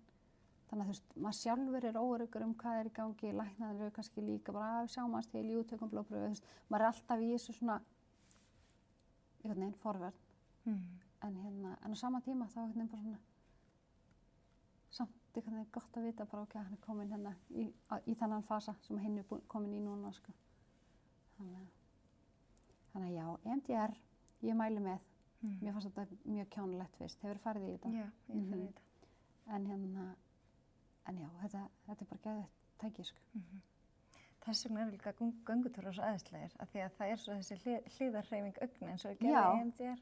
Það gerist smá í göngutúrum, sko. Einmitt, og maður líka, sko, ég fór í fyrsta skipti í fyrradag. Ég hef átt rosalega erfitt með að fara ein í göngutúra, af því að þegar mér leið sem verst, þá var þetta sem ég notaði. Og ég setti eitthvað í eyrun, fór að labba, ég setti tónlist og ég átti bara ógeðslega erfitt að koma mér aftur á stað, af því að það triggeraði líka. Þannig að nú er ég komin á annan stað, ég get ekki labba lengur sama hringinn, sko. Og þá var ég alltaf með tónlist og núna var ég bara svona, ok, nú set ég bara bók. Og hérna, en ég finn samt, sko, ég þarf alveg að slökkva á bókinu samt til þess að fá, ég veit ekki, eitthvað serotonin eða ég þarf að fá eitthvað úr útiverunni og úr labbinu sem að ég fæ ekki ef ég bara með bók í eyranu allan tíman. Mér finnst það mitt gott að hlusta ekki neitt. Já, sko. Og stundum bara, þú veist, eins og í gær, fólk eru ekki að halda að var eitthvað að. Fyrsta lagi þá var ég reyndar að drepast úr verkjum. Og hérna, og ég hugsa alveg bara, ég er komin lengst inn í Búrfellskjá og ég er ein, hvað var ég að pæla? Hvað ég fæ bara hjartaáfallina eða eitthvað. Og svo bara, nei, þannig ég laðist bara niður, bara tók, þú veist, slökkti á elli og svo lá ég bara þar, svo kom einhver maður, ýtti við mér. Fröken, er allt í góðu? Ég bara, já, ég er bara að njóta þess að vera úti og hann eitthvað, já það er almennilegt. Þannig að þú veist, þarna fekk ég bara svona, bara leggjast eitthvað stað niður og bara hlusta á ekkert. Náttúruna. Já. Þannig að þú veist, og þetta rosa vanmetið og ég hef kennt strákunum mínu þetta í öllum göngutúrum. Og ég man eftir tengda fjölskyldum í fórum sinni með í leppitúr og ég var að láta strákana gera þetta og þeir eitthvað, eru við bara að leggjast niður í miðri göngutúr? Ég bara, já, veistu hvað þetta er geðveikt? Og bara stoppa einhvers staðar, þarf ekki eins og að leggjast, bara setjast eða bara standa einhvers staðar. Loka augunum, já, loka augunum og hlusta. Og stundum er það gott veður og svona, ég bara allir á skónum, allir á sokkunum, þú veist, og þetta er ég bara alin upp við, skilur við, þetta kenndi amma mér þegar ég var lítil. Þannig að og líka bara, þú veist, ég lærði ef ég gæti ekki sofna þegar ég var lítil, þú veist, leggstu bara á bakið og settu hendurnar bara svona alveg neðst á kviðinn og slakaðu bara á ímyndaður og sért bara á ströndinni eða bara einhvers staðar þar sem þér líði vel. Og svo áttaði ég mig aldrei á því, þú veist, hvað jóga nýdra var fyrir svona 2 ára síðan. Og ég bara eitthvað svona, já, ég hef semst bara verið að stunda jóga nýdra þegar ég var lítil, skilur, bara alltaf verið vísi hátt. En leður búin að setja hendurnar einhvers staðar og þú átt að liggja á bakinu, þá ertu líka komin í bara svona kyrrðarstöðu. Og krakkar þurfa að læra þetta mjög hratt og örugglega og þau gera það. Og þegar strákarnir voru litlir og þeir eru náttúrulega báðir mjög erfitt með svefn og annað, að þá kenndi ég þeim þetta. Þú veist, og líka bara, heyrir í vindinum, hættu að tala um mig, heyrir í vindinum, heyrir í fuglanum. Heyrir í vindinum, hvað heldur að vindurinn sé að segja? Og þá er þeir farin að hlusta og þá kemur þessi ró. Og já, ég held að maður svona, ég græddi allan mjög mikið á þessi í mínu uppeldi, sko. Æðislegt. Já. En sko bara út frá allri þinni lífsreynslu, hvað er heilsa fyrir þér? Því ég spyr alla sem koma til mín þessar spurningar. Já, og heilsa, þetta er spurt í sjúkraliða námi og ég held að heilsa sé, þú veist, að þú getir gert það sem nærir heilsuna þína, þú veist, nærir þig andlega og líkamlega. Alveg sama í hvað ástandi kroppurinn er eða andlega heilsaðin, ef þú nærð að gera það sem lætur þér líða vel, að þá áttu allan að nærði að vera heilsuhraustur heldur en að þú gera það ekki. Og ég finn alveg bara eins og núna síðan í janúar, sko, mér hefur vantað að komast út, þú veist, jú, ég er með göngubretti heima, ég fer samt einhvern veginn ekki á það þegar ekki úti. Þannig að ég held einhvern veginn bara svona eins og fyrir mig, ef ég veit hvað nærir mig, að þá er ég nærði að vera heilsuhraustari heldur en að ég gera það ekki, sko. Og líka bara þetta, þú veist, ég var alltaf að hringja í hjartalækninn eða senda hann mail og eitthvað, ég please, má ég, þú veist, ég veit ég má fara út að labba, en þú veist, mér vantaði svo að vita, þú veist, og ég var mjög æst að fá að vita, ég var mjög yrðalaus þannig að ég vissi það. Má ég fara út að labba þó ég finni til, þú veist, þarf ég að stoppa, þarf ég að láta sækja mig, þú veist, má ég stoppa í smástund, má ég svo halda áfram. Af því að fyrir mér, þú veist, ég er aldrei að fara að ná mér upp úr þessu ef ég íti ekki aðeins á þessi mörk. Þannig að og ég held að það sé líka partur af heilsinni, þú veist, það má finna til. Og eins og núna, þú veist, þetta var bara ógeðslega erfitt, ég verð bara að segja, þetta var bara 4 kílómetrar í gær og þess að mér langaði að grenja allan tíman, bara verkjum. Og en svo þegar ég kom heim og settist niður og horfði á hvern þátt, þá var ég bara svona, þá kom svona velíðan, bara svona, þess vegna gerði ég þetta. Hvar eru verkin? Þau koma hérna yfir, þú veist, öxlina og í bakið og þetta er svona, já, þú veist, þannig að þegar ég dreg andan, þú veist, það er mjög erfitt og sérstaklega svona, ef ég dreg andan svona aðeins dýpra, þá fæ ég alveg bara svona rosalega verk og það er að hluta til það er örugglega ennþá, ef þú ímyndaðir hérna, getur líka örugglega spurt pappa en er hann ekki læknir, en þetta er þannig, þú veist, að í kringum lungun og hjarta, þú veist, bandvefur. Já, og þar er svona, hvað maður að segja, bara svona eins og eitthvað svona hólkur, ef þú ímyndaðir hólk og það er alltaf smá vökvi og en svo má hann bara ekki vera mikill og sérstaklega þegar búið að vera svona mikill vökvi eins og var hjá mér að þá rispast í rauninni svolítið svona, það verður svona hrjúft yfirborðið og þegar við öndum þá leggst þetta alltaf aðeins saman og það er alltaf þessi olía, þú veist, þessi vökvi á milli sem að verður til þess að við finnum ekki til, þú veist, þannig að þetta verður svona smurt. En svo þegar það eru búin að vera bólgur og einhver svona pirringur, að þá verður þetta sem sandpapir, svo þetta nuddast saman, þá kemur þessi verkur. Og hann er kannski ekki endilega hættulegur, En þegar verkurinn verður svona mikill og yfir þessu svæði þá er heilinn rosalega duglegur að segja bara stoppaði. Ég er að fara að deyja. En þú veist, ég er það ekki. Og þannig að mig vantaði bara svo rosalega mikið að vita, þú veist, er ég að eyðileggja eitthvað ef ég held áfram? Þú veist, er mér að fara aftur ef ég held áfram eða má ég halda áfram? Þannig að núna bara fyrir labbitúrinn í dag, þá er bara verkjalyf og þú veist, að því að maður kemst ekki yfir svona ef maður ætlar bara að vera góð við sig. Er þetta eitthvað sem hjaðnar bara með tíma eða er þetta með lyfjum? Með lyfjum. Allavega í mínu tilfelli, sko.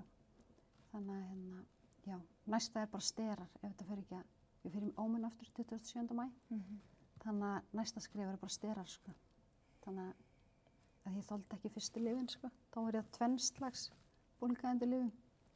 Þoldi ekki önnur þeirra, þannig að þetta er bara Ibuprofen, þú veist, 4 sinnum á dag. Og það er líka bara svona partur af því, skilur við bara, það er ekki gott fyrir heilsuna til dæmis að vera á Ibuprofeni. Þannig að því fyrir sem að, og ég held líka bara, ef ég sit heima og bíð eftir að þetta lægist, þá get ég verið aðeins í 2 ár, sko. Þannig að En þú talaðir að það veri, heilsa að gera það sem nærir þig andlega? Já. Hvað nærir þig andlega fleira en göngutúr? Mía. Og sérstaklega skrifa bækurnar. Mér finnst það bara einhvern veginn svona, það er önnur bók, þessi bók er að koma út, Mía lærir um sykursýki, og svo er önnur, þessi kemur 27. maí. Taka myndaðan eftir hennar. Já. Og svo er Mía á afmæli, hún er næst. Og það er verið að teikna í hana. Við erum búin að skrifa og allt saman og nú er verið að teikna og setja hana upp. Og hún er alveg svolítið svona, hún er öðruvísi af því að hún er skrifið minningu litla skottu sem er stórpartur af Míu sem hét Elvira María. Og við fengum styrk fyrir þeirri bók, eða við fengum styrk sem tengist henni, fólki sem gaf styrkin tengist henni, fjölskylduböndum. Og ég ákvað bara strax að þessi peningur færi bara í bók í minningum hana. Og ég hef lesið rosalega mikið af bókum eða hlustað á bækur sem að fjalla sem sagt börn og sorg og missi og eitthvað svona. Og þetta er oft bara svolítið flókið og það er oft verið að segja hluti sem að maður þarf svo einhvern veginn sem foreldri að fara að útskýra og maður kann það ekki einu sinni sjálfur. Og í þessari bók þá er svona rauði þráðurinn í því að hún á afmæli. Og það er ótrúlega gaman. Það er bara elska allir eiga afmæli. Og sérstaklega sem börn og hún er eitthvað svona fara að græja sig og ótrúlega gaman og svo kemur Nói vinur hennar sem er líka í Tívolí-bókinni. Hann kemur til hennar og hjálpar henni að skreita og græja og gera og eitthvað og hann spyr hennar bara hverjum ertu eiginlega að bjóða afmælið þitt? Bara svona eins og krakka að gera. Og hún bara, já, mér og þér og afa Óla og þú veist eitthvað svona afi Óli sko í fyrstu bókinni og og Ellu. En hún er dáin og hún kemst ekki. Freka brútal. Og hann eitthvað, ha? Er hún ennþá dáin? Hvað meinarðu? Ég skil ekki. Þannig að þá fer þessi umræði í gang, skilurðu. Að þegar maður er dáin, þá ert þú ekki mætt í afmæli. Þannig að þau fara svolítið svona í gegnum sorgarferlið og hvernig er hægt, þú veist, að minnast fólk sem er hlýju og allt þetta og við erum verulega svörum aldrei spurningunum, heldur Mía svolítið bara svona eins og hún fær knús frá mömmu og þá er hún að hugsa bara hvernig get ég verið glöð en samt leið og þannig að þú veist, foreldrarnir, þú sem foreldri eða amma og afi eða eitthvað, þau geta þá allavega tekið mið af því barni sem er að lesa söguna hvernig útskýrir fyrir því hvernig hlutirnir eru. Og svo í lokin, þú veist, þá bara er hún að óska sér að Mía eigi bara gegja afmæli á himnum og einhver svona, skilurðu. Þannig að þetta verður alveg svona, þetta er ekki bara að fólk sé leitt í bókinni eða börnin sé leið, heldur er þetta líka bara svona, já munið eftir því að hún var að reyna þá var það að minnast hlátursins hennar og þau voru að minnast þess hvað hún vill prakkari og eitthvað og þá segir Nói eitthvað bara svona, já það er ótrúlega skrítið að ég var alltaf að biðja að hætta að stríða mér en núna sakna ég þess. Já, Þú veist, þannig að þau átti sig á því og það er alveg hægt að vera leiður og glaður og allt í bland og þá bara má. Þannig að svo leyfði ég mömmunni að lesa yfir og við vorum á badmintonmóti og ég var alltaf fann að knúsa og ég bara sorry, ég ætla ekki að láta það fara að gráta. Hún bara gæti svona gleðitár og eitthvað. Svo leyfði ég annarri mömmu sem bara, þú veist, hefur ekki misst neitt nálægt sér eða neitt og hún má te og kaffi og hún hvað það gera? Ég bara klára þessu sögu eða viltu lesa? Og hún bara já og hún bara eitthvað, Þórunn, ég er farin að grenja hérna. Ég ekki, oh no. Okay. Þannig að hérna, hún er mjög falleg, þessi bók, og ég held að þetta verði svona eina mínum uppáhalds, sko. Af því að þú veist, börni eru bara brutally honest og þau vilja bara fá svörin. Yeah. Þannig að hérna, já, það verður örugglega einhver sjokkeraðir, en ég er mjög spennt að sjá viðbröðin. Hvað er þetta þá orðna margar bækur? Þetta er þá 5. bók, þetta er 4. Já. Mía lærir sykursýki, 5. afmæli. er Mía afmæli og svo er alveg tvær sem ég er að skrifa núna í viðbót. En spennandi. Og hérna, en svo náttúrulega snýst þetta alltaf allt fjármagn. Já. Mía fær neitun á alla styrki sem við sækjum Ha? Ég með þess að komi konu í vinnu við þetta sem er að sækja fyrir önnu félög og hún bara, ég skildi ekki, við fáum alls það nei. Ég bara, I know. Vonandi er einhver að hlusta núna sem að vill leggja þessu góða málefni lið. Já, það er hægt að fara inn á netið og líka bara styrkja, bækurnar er alla frítt og verða það alltaf og ég safna fyrir þeim og hérna að þeir fræðsla á ekki að kosta. Fræðsla er bara þannig að hún á ekki að vera háð forréttindum, skilurðu.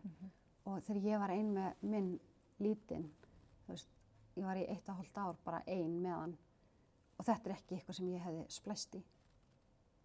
Ég bjó bara til sögurnar, en það geta það ekki allir. Það hafa ekki allir ímyndunaraflið í það, skilurðu.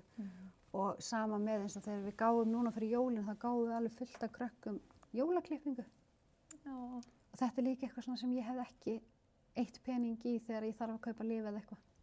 Þá er það jólaklippingin sem að færa fjúka, sko. Það er ekki nauðsyn. Þannig að við buðum fullt af krökkum við fengum styrk fyrir því og Græna stofan. Já, æðislega. Já, hún græjaði það fyrir okkur. Eða þú veist, hennar crew. Vá.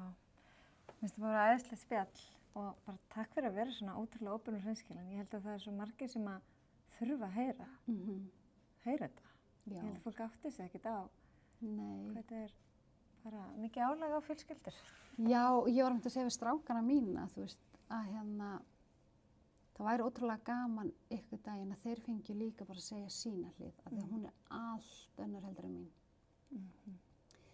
Og fólk, ég held að fólk fatti ekki oft, þú veist, eins og ég og þú núna, þú veist, það kæmi kannski eitthvað upp á og við færum svo, þú veist, í sikkur áttina, segjum söguna og við upplifum ekki eins. Ég er bara, já, guð, það var ekkert mál, meðan þú ert alveg bara í mólum.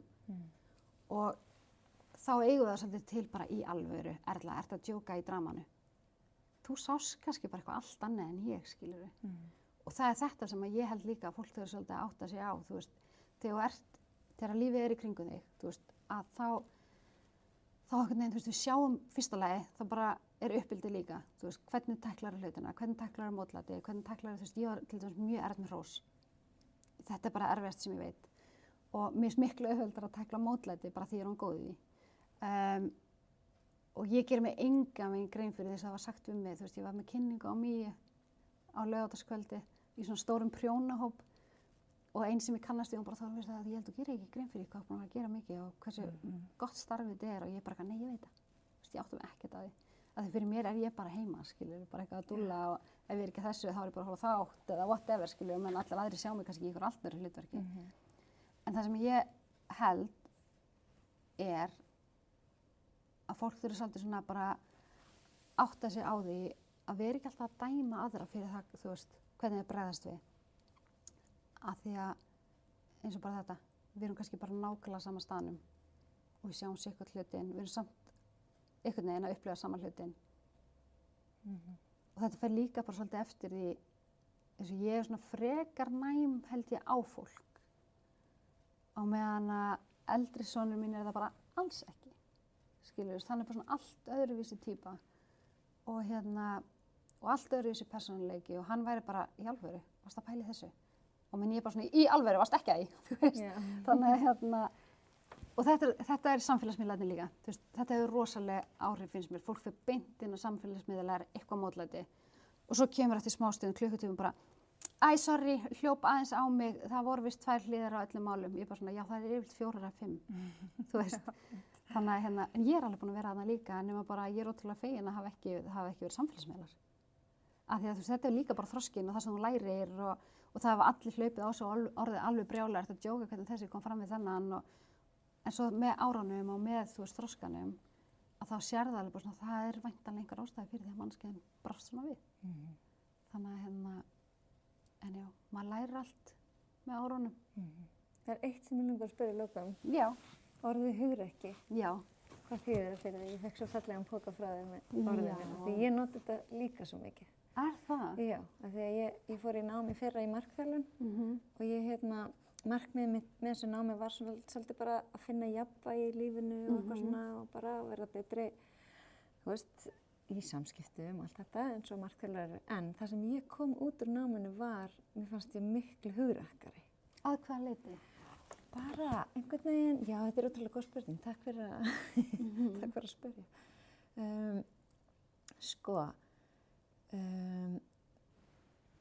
Hugrekki, því ég ætla að spyrja þig, þú veist, en fyrir mér, þá snerist þetta svolítið að ég var einhvern veginn bara miklu tilbúnari í slaginn og svona meira sama allt, ekki álit annarra, en svona, þú veist, ég stóð bara betur með mér. Já. Það er kannski það sem ég fekk út úr. Þú treystir meira á þig, treystir meira á þínu skoðanir og annað.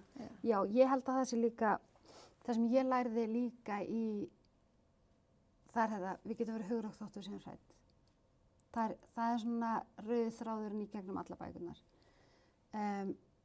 Og líka bara þetta, þú veist, ef þú segir við barn sem er bara sturlað hræðslu, bara, þetta er vont, og ég vildi ekki og allt þetta, ekki að segja bara, þetta er ekkert mál, þú veist, þetta er búið smá, eins og maður gerði kannski stundum, af því að þetta var sagt við mann sjálfan, að það má finnast þetta vont, en þetta verður samt alveg allt í lagi og þú mátt vera hræddur eða hrædd og partur af því að vera hræddur er líka, þú veist, segjum að ég sæti hérna og ég var alveg sturluð að hræðslu yfir eitthvað sem er að gerast hérna, svo klárast þetta og þá sit ég eftir mig bara, ok, ég hugra ekki, ég gat þetta. Veist, þannig að eftir því sem hræðslan verður meiri, því hugrekkari verður og áttar þig á því, þú veist, en þú þarft líka að setja þetta inn í kollin á þeim. Bara vákást hugrekka bíflugan bara hérna, eða hvað það er, skilurðu. Svo lærði ég hérna orð í EMDR, eða setningu. Ég skildi aldrei möndrur fyrir þannig. Og ég var rosa föst í því í þessum, þegar ég var hérna, þegar mér leið sem verst, það bara skilur mig enginn. Ég hef alltaf verið svolítið misskilin týpa, bara í fjölskyldunni, ég sé hlutina alltaf öðruvísi en allir. Og mína skoðan einhvern veginn, ég setar einhvern veginn aldrei í ljós af því að það skilur það enginn. Og en svo á endanum þá er fólk bara, já ok, ég skil það núna. Og eins og bara til dæmis þetta, þú veist, ég er frekar á því að safna fyrir sófa sem að dugar í 15 ár, þá hann kostar svolítið meira í staðan fyrir að kaupa 5 sófa á þessum 15 árum, skilurðu. Og það eru svona hlutir, en það er mitt að skilja að þú skiljir ekki. Þetta er svona setning, þú veist, af hverju eiga allir að skilja mig? Þeir hafa ekki gengið í gegnum það sem ég hef gengið í gegnum. Börn mín geta ekki eins og skilja mig þótt við hefum verið í þessu ferli alltaf saman. Þeir eru bara, þeir eru saumaðar við mig, sko. Og og það sem að hjálpar líka held ég er alveg opin heima. Ég er mjög opin manneskja að mörgu leyti, en það þekkja mér rosa fáir. Skilurðu? Það vita rosalega margir ýmislegt mig og alls konar aðstæður sem við höfum verið í, en það þekkja mig enginn. Þannig að ég er rosalega lokuð að þessu leyti og Veistu af hverju? Nei, ég veit nefnilega ekki af hverju. En ég held samt sko að mörgu leyti er þetta, held ég, systir mín var alltaf miklu opnari heldur en ég. Ég eignast alltaf vinina, svo hélt hún þeim. Þannig að þú veist, það var svolítið mitt, svolítið svona að vera svona outgoing og græja hlutina og eitthvað. En svo átti ég alltaf erfiðara með að halda þeim að því að hún gerði það, því ég er bara ótrúlega mikið sjálfur með nóg. Þegar allir fara í golf og eitthvað, bara hvað ætlar þú að gera? Ég ætla að vera heima, takk. Þú veist, ég ætla bara að finna mér eitthvað að gera. Og núna er allir komnir í golf og eitthvað og þeir eru að reyna að fá mig í golf og ég er bara svona, jú, þú veist, mér langar alveg í golf, en mér langar líka bara ekki að vera með ykkur. Æ, skilurðu, ég er búin að vera með ykkur bara alltaf. Þetta er bara ykkar. Og ég bara kem með ykkur í golf þegar ég er tilbúin. En ég labba alveg stundum með þeim og allt svoleiðis. Ég hafa búið að reka með sem katti og ég mátti ekkert vera að þessu og allt þetta, skilur. Ég fór með krakkan á gólfum út á Selfossi og ég var bara rekin af því ég var svo mikið að tala við hina mömmuna, skilur. En þá var maður bara að tala um alls konar. En þessi mamma þekkir mig ekki neitt, sko. Þannig að en já, hugrekki fyrir mér er einhvern veginn bara einmitt eins og þú svolítið segir. Stattu mig sjálfur og líka bara, ég held að við séum öll hugrök. Við þurfum bara svolítið að finna veikleikan okkar til þess að finna hugrekki okkar. Ég held það. Og við þurfum svolítið bara að sætta okkur við. Þú veist, ég er ekkert góð í öllu. Bara fæstu. Ég er bara svona meðalmanneskja í flestu. Og ég er ekkert frábær í neinu. En ég held að það hafi líka bara svolítið svona komið mér þangað sem ég er komin í dag. Þú veist, þú þarft ekkert að vera bestur í einhverju til þess að fungera vel. Og þegar ég áttaði mig á því að þú veist, það er líka bara stór kostur að vera bara góður í mörgu en ekki frábær í neinu. Mannleg samskipti er það allra erfiðast sem ég geri. Að þurfa að tala við fólk og einhvern veginn, þú veist, ég veit ekki, þetta er bara erfiðast sem ég geri. En samt á sama tíma er þetta líka örugglega minn helsti styrkleiki. Það er áhugavert. Þú ert víst að gera mjög margt frábært, sko. Já. Þú varst framúrskarandi ungur Íslendingur Já, fyrir nokkrum árum. það reyndar kom mér á óvart. Heiðrún var þar líka. Hún var í topp 10 og mamma minni segi henni, ef þú vinnur ekki Heiðrún, þá vinnur hún. Þannig kynnist við. Okay. En svo kemur samt í ljós þegar ég fer að fara í klippingu til hennar og eitthvað að pappina fermdi mig. Og þannig að við erum búin að... Við vorum saman í náminu hjá Virkja. Alveg rétt. Ég maður núna. En það var eitt sem að, ef við höfum tíma, Já, að bara eins og þegar þú vilt. þegar við sátum þarna, þetta var í COVID, 2021. Og venjulega, þú veist, þá má bara fullt af fólki koma, þetta er bara stór viðburður, þetta er bara ótrúlega gaman, forsetinn kemur, afhendir verðlaunin og þetta er bara ótrúlega flott hjá þeim. Þetta er virkilega vel gert hjá þeim. Ég hafði ekki hugmynd þessu verðlaun þegar ég fekk tilnefningu. Svo bara hringdi ég mig bara, hæ, þú ert í topp 10 og eitthvað svona og ég kom, vá, geðveikt. Vissi ekkert hvað það þýddi og svo var bara hringt aftur, bara herði þetta er þennan dag, heldur þú komist? Ég bara, já, ég kemst og búum að taka einhvern einn með þér. Og ég eitthvað bara svona, öll fjölskylda mín býr erlendis, nema uppeldishpabbi minn og uppeldissystir mínar, þær eru hér. Og systir mömmu er reyndar hérna, en á sama tíma, þú veist, þá er frændi minn mjög veikur og lést svo þarna 2 árum seinna og hún var bara upptekin svolítið í þessu. Og hann var svona þrýburinn við tvíburana, skiljum við, hann fæðist hálfu ára eftir okkur.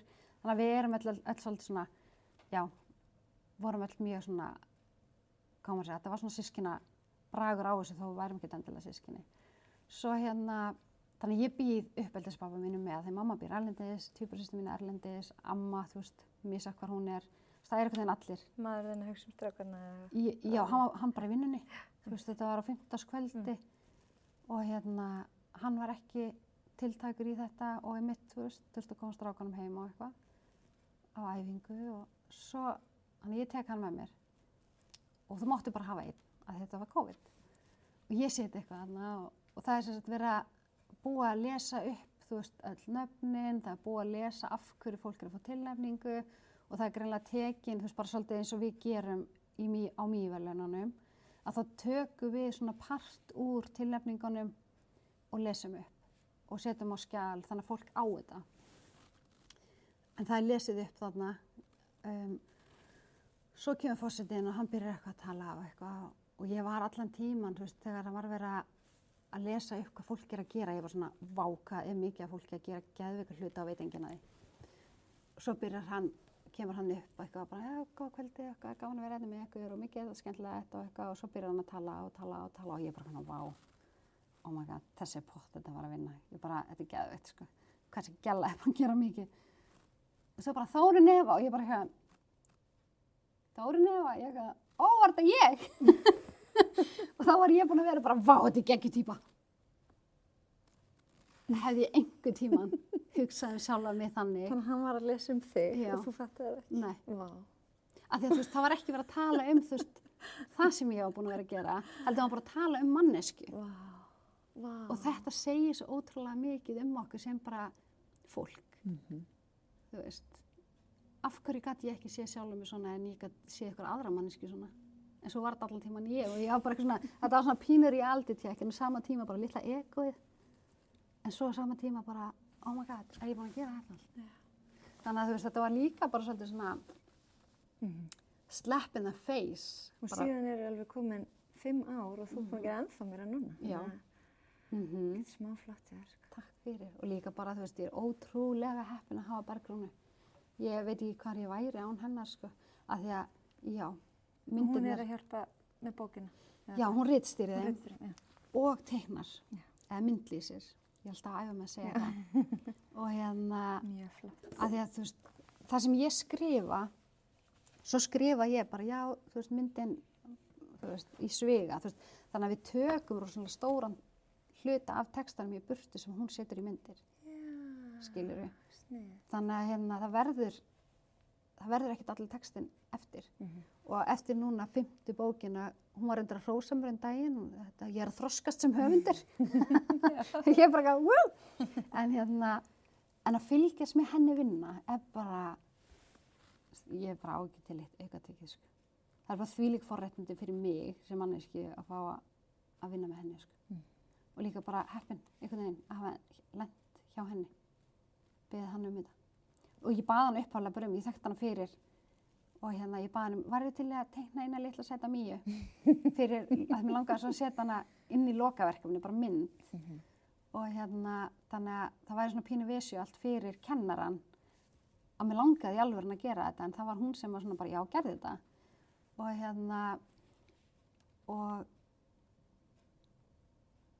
það er alltaf verið að tala svona search history á Google og eitthvað. Og það hefði örugglega enginn viljað skoða það search history ef ég hefði verið handtekin eitthvað. Það hefði verið mjög svona skrítið af því það var einhvern veginn við vorum að finna hvernig okkur langaði að hafa hana útlítandi. Af því að Bergrún bara hvernig á hann að vera, þú veist hvernig á hann að líta út. Og ég og Erik var alveg þá 7 ára. Við vorum bara að searcha bara hvað skrifum við? Þetta var allt eitthvað svona mjög svona sketchy, skilurðu. Baby, smiling, black, eitthvað. Af því okkur langaði svo að hann væri með svona pínu krullur og svo var svona big eye, blondie, eitthvað. Og þú veist, og þetta var allt svona þegar maður fór að skoða search history og bara svona, ok, það er ekki eins og við sem reyna að búa til bók. Þú veist, þannig að, en já, og það hún endaði svona, með vantar eina tönn og með hvítt hár eða ljóst hár og Tíkó og svo kemur stundum í bókunum ein og ein krulla og svo freknur en hún er svolítið svona sassy. Já. Smá stælar í henni, sko. Já. Það er bara gaman. Gaman. Þetta er svona, eins og strákurinn mér segir, svona vakna á svæfingu einu sinni fyrra eða eitthvað. Og það er komin í limmiðar upp allan spítala. Og það er svona partur af því að krökkunum líði betur þau vakna eftir svæfingu og þá er Mía sem tekur á móti þeim. Af því að þau kallar þetta stóra spítalan eða hinn spítalan af því að barnaspítalan hann er svona alltaf öðruvísi svo vakna þau á vöknum og þau eru bara hvar er ég af því að þau vakna allt annars staðar heldur en það sem þau sofna og oft eru þau líka búin að fá kannski dormikum eða þú veist eitthvað svona róandi þannig að þau muni ekki eftir leiðinni heldur upp á skurðstofu og svo vaknaðu bara einhvers staðar hjá einhverju konu og bara hver ert þú, þetta er ekki hjúkrunarfræðingur minni, þetta er ekki mamma mín, þegar stundum vaknaðu alveg sturluð áður en við náum að koma til þeirra. Og svo kannski eru þau bara orðin rólega aftur og sofnuð þegar við komum. Og þetta hefur hjálpað svo mikið bæði á gjörgæslunni og vöknun að Mía er bara á veggjónum. Þannig að þegar þau vakna þá bara, já ok, Mía er hérna, sjúkk, hún líka á hliðin á mér. Af því að Mía má fara inn á skurðstofuna, við mig og það ekki. Og þá þú veist, þau vakna með Míu allt í kringu sig. Og svo vaknar Erik Valur, náttúrulega þá orðinn 14 ára. Og vöknun er þannig á Hringbrautinni, þú veist, það eru 3 rúm svona aðeins fyrir innan, þannig að hægt að loka þar ef einhver er alveg brjálaður, þannig að það er ekki að vera að trufla alla hina. Svo kemur 1 lítið svona útskotsrými sem er mikið notað, þú veist, ef eitthvað er svona akút og svona, og svo eru bara þessi venjulegu rými. Og hann er í þessu akút rými, þú veist, bara unglingur, bara svona allt laust, einhvern veginn, bara setjum hann í svona cozy. Þú veist, líka bara fyrir mig að sitja hjá hann, þá er þetta bara notalegt. Ekkert að vera eitthvað að. Svo byrjar hann að vakna og bara, hvar er systir mín? Ég bara eitthvað, krakki, þú átt ekki systir, alveg hérna, bara engin systir og þau bara, hvað meinar þau hérna, hvað systir hans, ekki allt í góðu og eitthvað. Ég eitthvað, jú, hann á ekki systir og hún eitthvað, nú, já, hún er að dreyma eitthvað skemmtilegt og hann heldur bara áfram. Hann bara, ég sé hann ekki, hvar er systir mín? Og ég bara, ég veit það ekki, þú átt eitthvað systir sem ég veit ekki af, skilur, bara, I don't know. Og þá kemur í ljós, hann sá ekki mín eins þar. Þá var hann var svo fúll að hann lét færa sig inn á barna. Svo þegar ég fyrir að segja hann þetta, þegar við erum komin aftur niður á barnadeild og eitthvað, hann var búinn í aðgerðinu, hann bara, nei. Og sem betur fer, þú veist, og þá var ég með hjúkrunarfræðing sem bara, jú, þú lést okkur færa þig. Þannig að en þá þetta svona undirmeðvitund, 14 ára. Wow. Og hann vildi samt fá að vera barna meina því að hann vissi að Mía var. Skipti máli. Það er 19 ára skvísur að fara með Míuna sinni í aðgerð og taka hana með sér. Er það svona einhver bangsi eða? Já, Míu bangsinn sem er hérna, við gefum öllum bönnum sem eru langveik. Og svo er líka hægt að kaupa hana og svo er fullt af fólki út í bæ að prjóna peysur sem við gefum leikstofinni. Þannig að þau geta farið og valið sér velun og sumir bara konar með fataskróp fyrir hana. Þannig að Hvað það er yndislegt. já. En já, þú ert svo sannarlega að gera góða hluti og ég er glöð að þú ert fann að taka hrósi. Já, ég þarf að æfa það að taka því, sko. Þannig að bara takk fyrir að bjóða mér. Bara mín er svo sannarlega ánægð. Er eitthvað að lokum? Eitthvað sem ég er að gleyma að spyrja? Það þekkir ekki alla söguna, sko. Nei, það er líka bara gaman að þekki ekki á mikið. Þá erum ekki alltaf að segja sama í hverjum stað, sko. En já, bara foreldrar hugsa sjálfan sig, sko, númer 1, 2, 3 og ekki bara foreldrar langveikra barna, sko, bara allir. En þú veist, og þetta þarf ekki að vera flókið, skilur, þú veist, bara er allir farnir að sofa, bara kósí kvöld saman eða, þú veist, spila eða, þú veist, það þarf ekki alltaf að fara úr húsi, sko. Eða á hótel eða eitthvað, þú veist, það er alveg hægt að gera alls konar, bara eitt göngutúr eða eitthvað. Labba saman í búðina. Þannig að mér finnst, nú er ég að fara svolítið svona jarðsprengjusvæði, en mér finnst bara líka bara horfa á, þú veist, systur mínar og þeirra aldur, þú veist, af því þær eru sko fæddar 90, 93 og 95. Og svo stráki minn sem er 2004, það er allir, þú veist, ég er ekki að segja að systur mínar séu þannig, það eru alls ekki þannig, þú veist, það eru bara aldar allt öðruvísi upp. En þessi kynslóð eftir 90, það er allir svo þreyttir, það er allir svo bugaðir. Og það er allir alltaf á hótelum að hvíla sig og einhvern veginn, þú veist, börnin er alltaf hingað og þangað í pössuna því að foreldrarnir eru svo þreyttir og ég er svona að hugsa, jú, eitthvað af þessu samfélagsmiðlar, en þeir eru fullar af fólk stjórnið því. Annað, þú þarft ekki að mæta á alla viðburði sem verið boðið á. Þú þarft ekki að taka þátt í öllu, það má missa af. Ég upplýði rosa mikið, það má ekki missa neinu og þú verður að mæta í allt og þú verður að fara til útlanda og þú verður að fara upp á fjall og þú verður að eiga myndir af þessu öllu og það er ekkert skrítið að það sé allir svona bugar og þreyttir, sko. Eða þú veist, það er mín upplifun. Og meðan við erum einhvern veginn bara svona, ég held við höfum einu sinni farið á hótel saman með langveik börn, skilurðu. Og en við setjum þetta bara svona inn í hversdagsleikann. Við erum svona strákar, látið okkur vera, farið þið inn og leikið ykkur, ég þarf að anda. Og það er bara allt til að segja það. Það eru margir ósamála að ég segi svona hluti, skilur bara, nenni að láta mig vera, ég þarf rými. En þeir mega þá líka bara segja það við mig, bara mamma nenni að láta mig vera.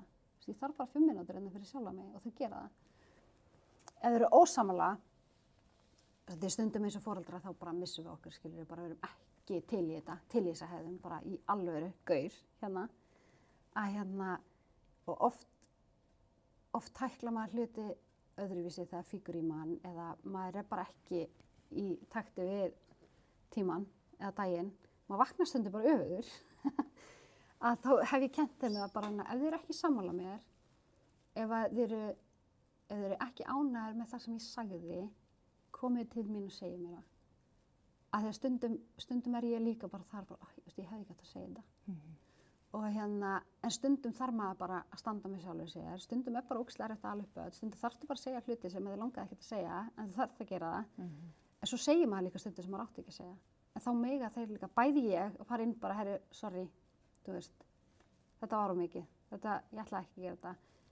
En líka í dag, að þá segja þeir þetta um mig, skilurðu. Þeir koma til mín og segja bara, herri mamma, manstu þarna í gær, annars búin að hugsa þetta, þú veist, ég er bara ekki sammála þessu. Og ég er bara svona, ok, þú veist, komdu með rökin, ég er til að hlusta þau.